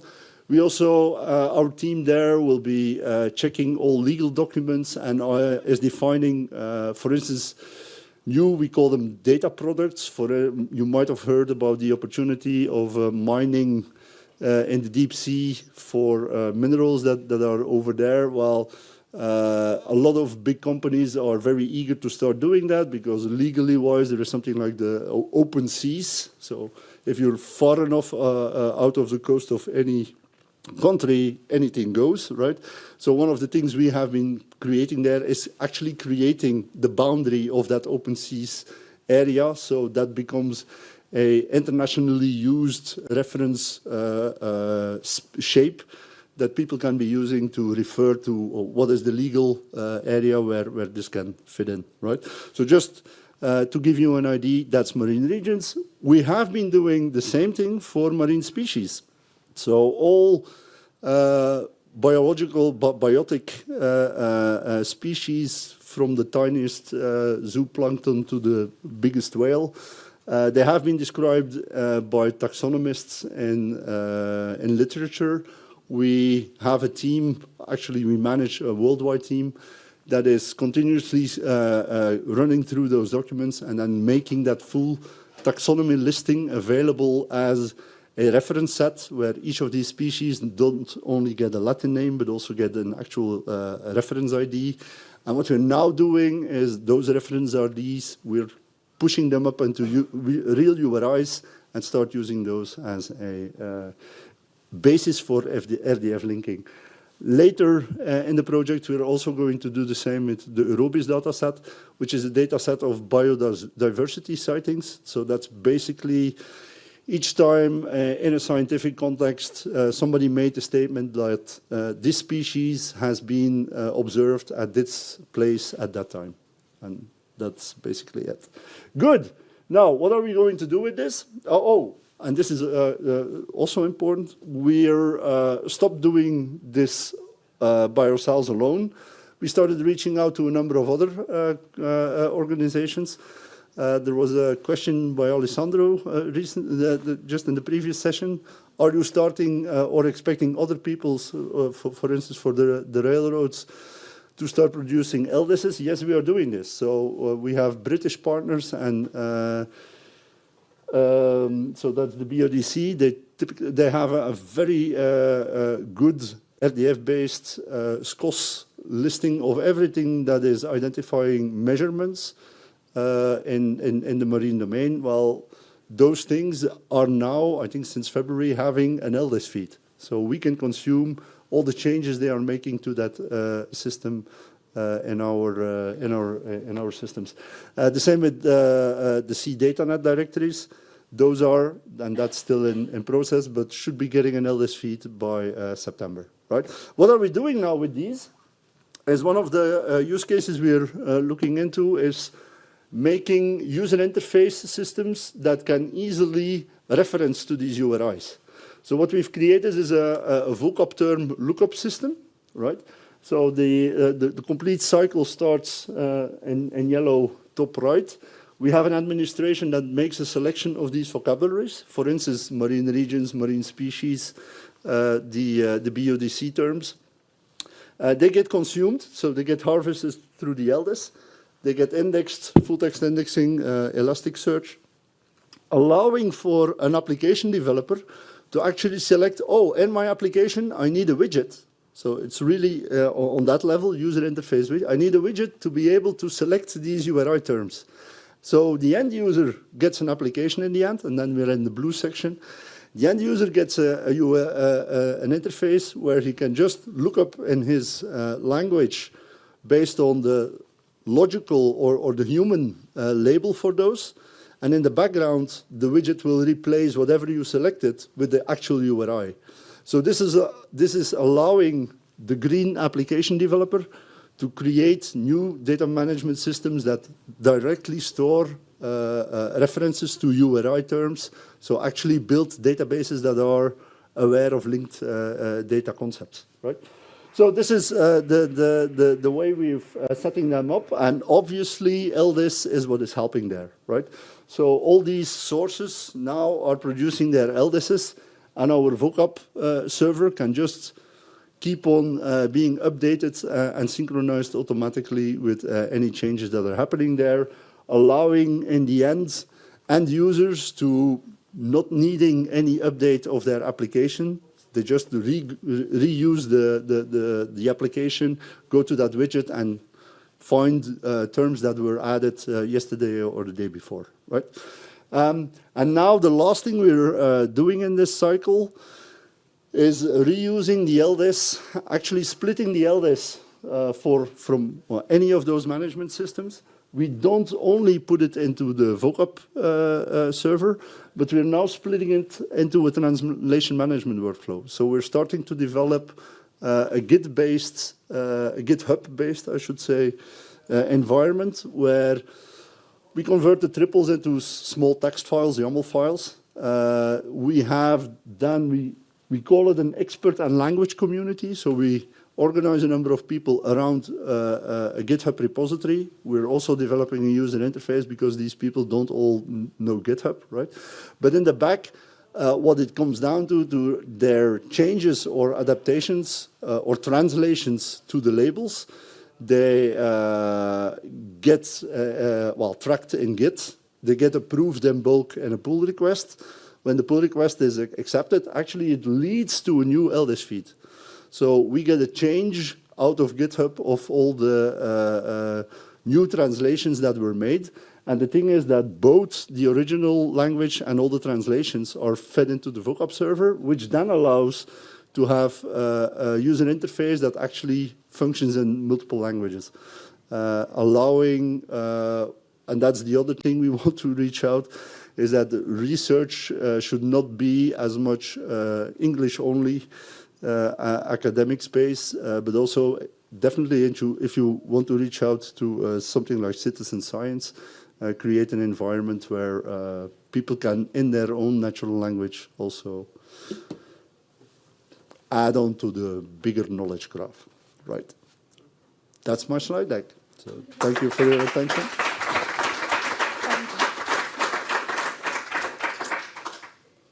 Do we have any questions? Of course. I'm sorry about that. Yeah, I found the idea really interesting. There's also a concept in data spaces they call vocabulary hubs. Do you know about that concept? No. It's basically if you want to enter a data space, you basically have to you need to be able to understand the terms that are being used, and then they indeed put forward like an interface in which you can search through all domain models. Okay. It makes a lot of sense to me that what's the perfect interface? You don't know. Like it could be many different kind of interfaces. So start from the event source, so start with an LDES, exactly what you did as well. But what I find most intriguing here is that there's a possibility, I think, for a new kind of consensus making in semantic interoperability. So, like, if you yeah, I think where you're going. Continue. Yeah. So yeah. What if multiple hubs exist in a data space, or maybe in multiple data spaces that you want to build interoperably? Then, of course, there are going to be conflicting terms at some point. Like one source says, I want to use this kind of term, and another said, no, I'm using this kind. But the interesting part is that you as a consumer can listen in to all of the vocabulary hubs, and can then decide to make, hey, for me, the difference between these terms doesn't matter. For me, I'm going to make sure that they're aligned and they're the same thing. But you were also going to. You also had some I was thinking along another path, because when you said consensus model, we now have this consensus model on the translation part, right? That's what we're introducing. In a lot of cases, I see a lot of people also using GitHub as a way for managing ontologies, vocabularies over there. Unlike, for instance, the Brits, they have an internal only relational model based on Oracle databases, which they have been maintaining the last 20 years. Nowadays, people would just do it on Git. So I was thinking you were going through the route where I think there's a new opportunity for LDES, for having automatic LDES feeds out of vocabularies and ontologies that are managed more and more on top of GitHub. I thought you were going that route. But yeah, I would need to take, and I see the conflict management or the agreement just happening on GitHub. Not as much as not yet, but yeah, you're making me think. Yeah, because I'm not too I think just managing it on GitHub is just yet another tool to do centralized conflict resolution. Well, I was thinking about, but maybe there are just if there are different data spaces, maybe there are also different kind of truths of the world or different kind of way of looking at the world, and maybe we shouldn't come immediately when we publish the data. Maybe we shouldn't immediately have consensus about everything when we publish. Maybe it can be done on the consumption side, where at this moment, I mean, if we're not using linked data, that's what we're doing. We're importing and we're aligning and we're thinking that certain columns will be the same as other columns. We just guess. I think with linked data, this can be done in a much more structured fashion if you just listen in on vocabulary hubs that are then published in the way that you propose. So I think there's some synergies possible here. Yeah. You're also making me think in a totally different direction, that maybe we should even consider having an LDES feed outside of our vocab server, which is kind of the level where we would republish what our have to think about it. Yep. Other questions? Yes, somebody in the back. I think this will be the last one because we have another presentation. We can wrap up. So maybe quickly, this is again Claudio Baldassare from SEMIC. About 10 years ago now, I was working with the FAO, the fishery, with the Statistic Fisheries Division, and single-handedly I did all of this. The sources were less, but we needed to align all of the scientific names, all of the local names for the fisheries statistics that were coming in globally to make the global reports. And at the time, this was called, and I named it, Fisheries Linked Open Data. And I had contacts with VLEs, the worms, and all of this.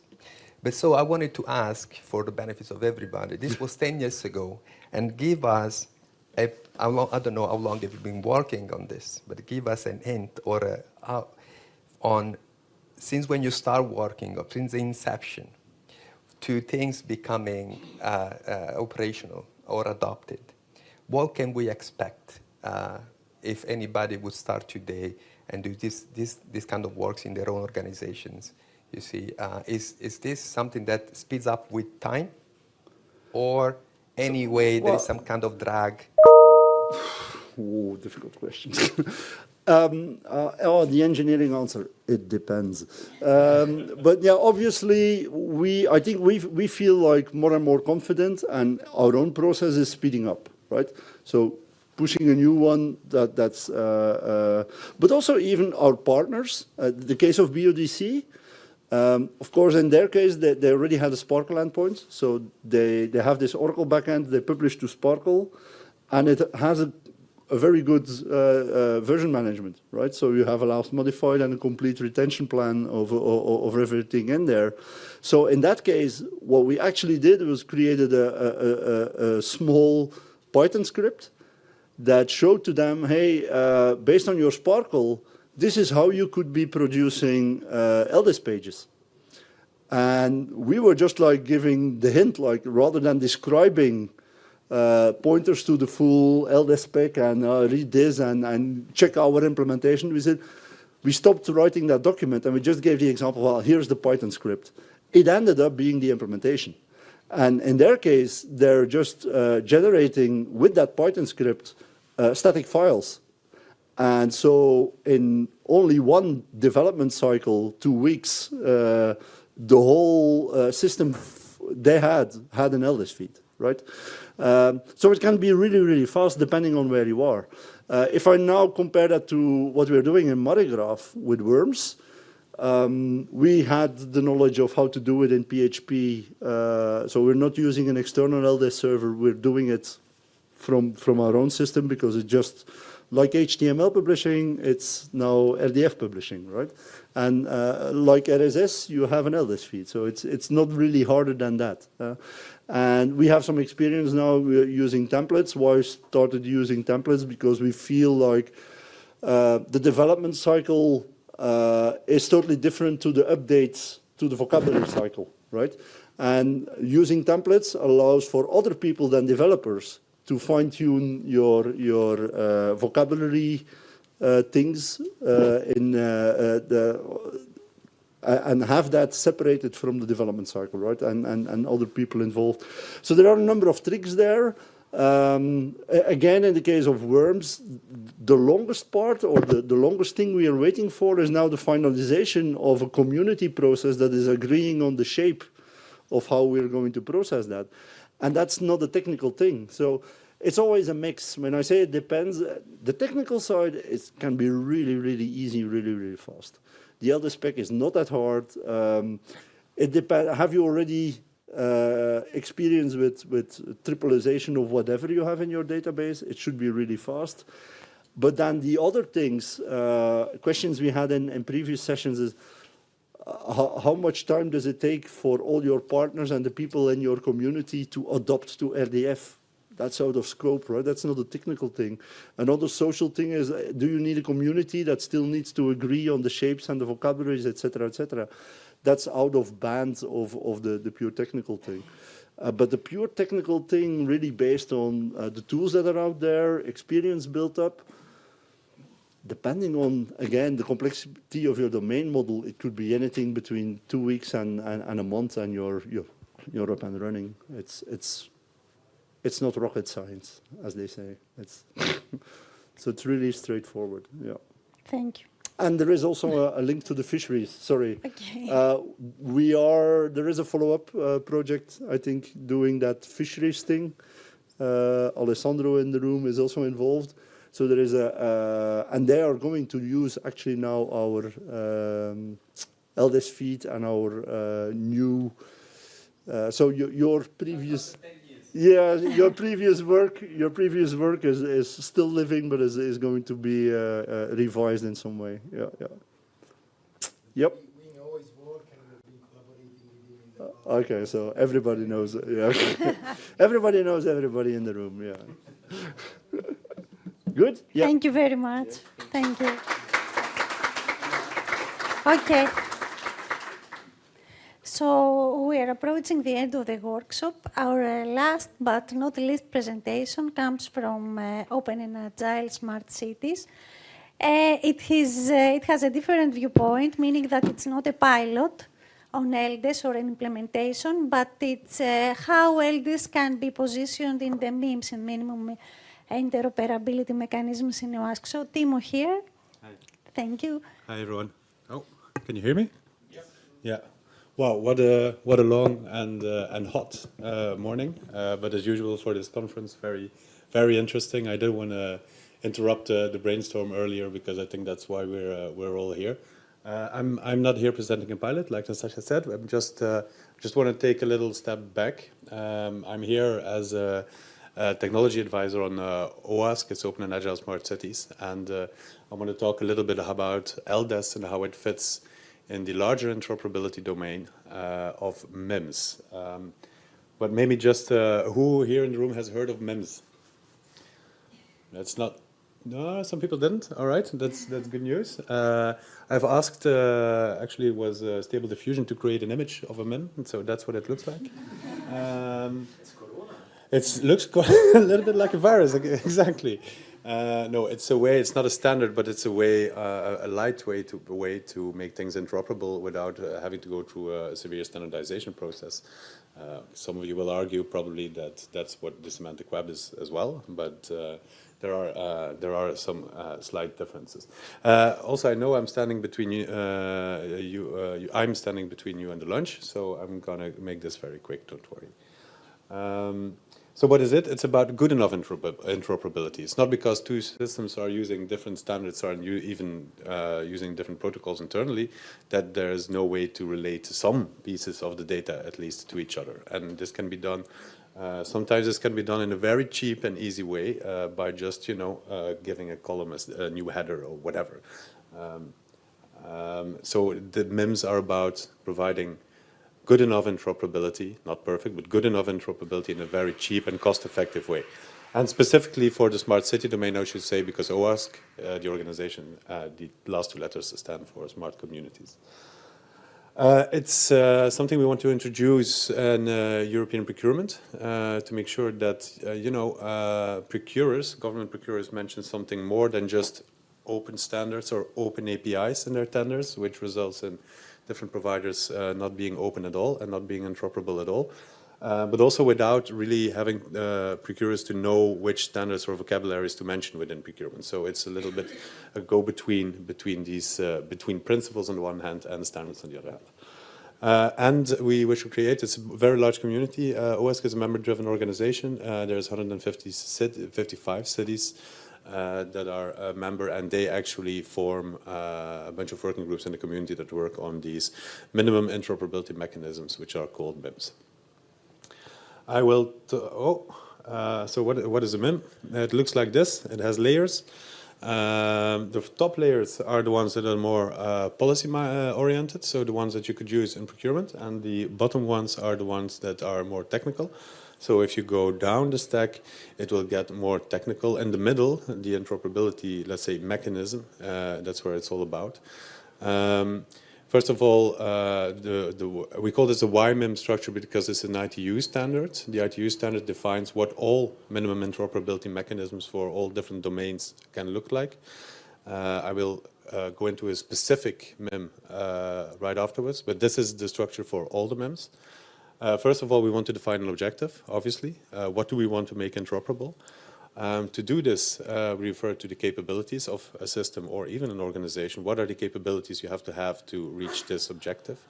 How does this translate to functional requirements, I should say?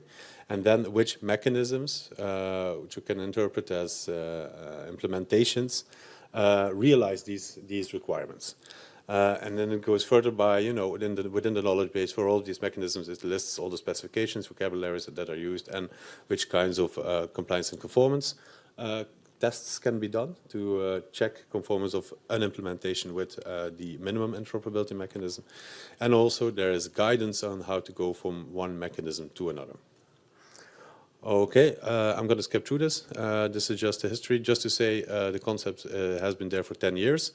There you go, skip. And now we have 3 mechanisms in place for MIM1, which is the MIM that defines minimum interoperability for context information management coming from the domain of IoT. We used to have only one mechanism or standard that described, that was NGSILD, ETSI NGSILD, which was mainly developed through Fireware. Now we have 3, out of which we also have the OGC sensor things and SOSA SSN ontology, but also the newcomer is LDES. So yeah, we are collecting use cases right now for all of these mechanisms, also for LDES. That's one of the reasons I'm here. I've heard some really nice ones. Thank you for that. But if you want to talk about it or maybe have some other ideas, please get in touch with OASC, and we would really love to make some noise about them and involve you in developing these minimum interoperability mechanisms even further. So This is MIM1, very technically. You probably can't read.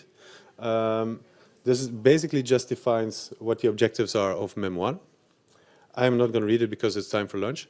What the capabilities are, let's say very simply, it's about accessing data from different sources and heterogeneous contexts, and to be able to query them historically and geographically.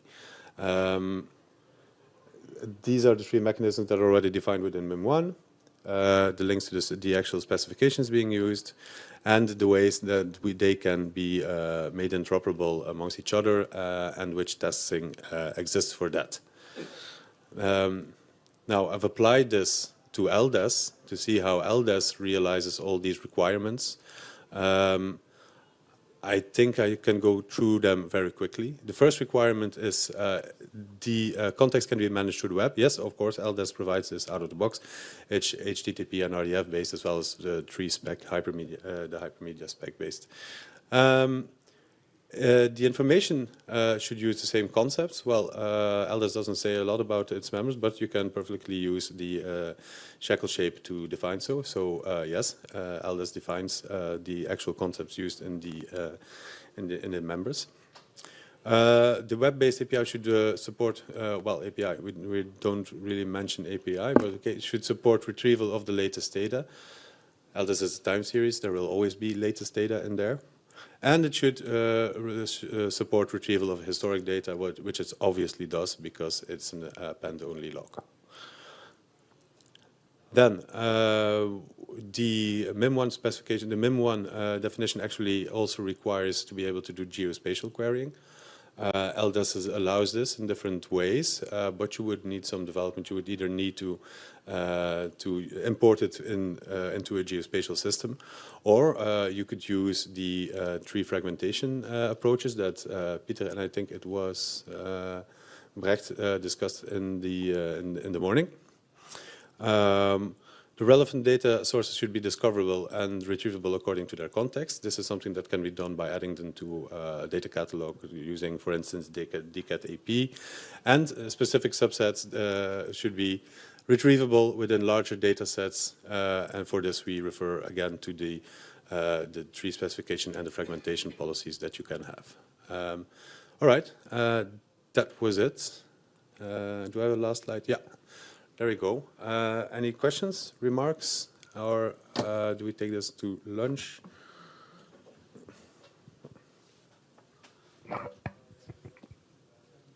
Do you have any question? No? But you can reach out to Timo if you don't. Ah, okay. Yes. Thank you, Timo. What are the use cases you have identified so far for LDES? For LDES, I think we mainly the use case of the Flemish data space. So yeah, Internet of Water, I think, and the mobility use case as well. There's also I think, I don't remember which project it was, but the NGSI LDES integration done by, was it Brecht within? Greenmove, exactly, Greenmove. So that's a very interesting case for us. But yeah, I mean, we're still looking for more.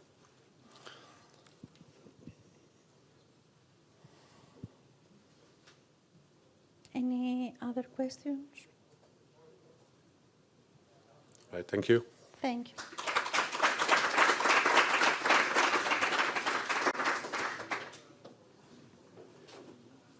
Okay, so now just give us a few minutes to wrap up and discuss what is the future of LDES. That will be presented by our colleague Emil here. So first of all, my apologies, because as Timo already mentioned, we all want to go to lunch, so I'll keep it very brief. So you might have heard a lot of use cases today and might be interested to adopt LDES, but what is the guarantee that this will be maintained and it's something that will stay and remain relevant? That's where we as SEMIC come in. As of the end of this year, around October, we will start a maintenance track on LDES. So, which means we will involve you, the community. We will ask you to join our working group and together provide input on how we want to evolve and maintain this specification so it fits all of your use cases and remains relevant in an ever-changing environment. In order to do this, we have asked Digital Flanders to help us with the preparation for this track, and they will, because they are the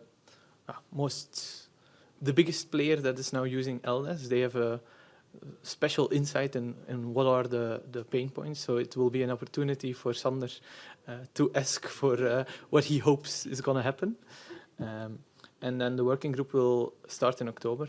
So we hope that you all want to attend our working group in order to maintain the specification. And more webinars will follow next year, but please visit our GitHub and leave a comment there, leave an issue that you may have spotted or some ideas for improvement. And connect with us to advance LDES. Peter, do you want to wrap up? Wrap up? Yes. Say thank everyone for being here. Maybe I certainly want to thank Anastasia and Emil for the great support. Also others in the room, Marcello. I don't know if you were here. Over the past year, we've been really working with a very enthusiastic team on delivering on a lot of pilots, on making sure that the community gets together, and it only warms my heart to see many people. That the workshop was one of the first ones that were sold out. So I was we're doing great here. So I'm very proud that we've come this far, and I can only look forward to the future of LDES starting October as one of the specs that gets in a core maintenance phase at SEMIC. So thank you very much, everyone, and see you during lunch and the rest of the SEMIC conference. Also, a thank you to our online guests. Nice having you. Enjoy your lunch.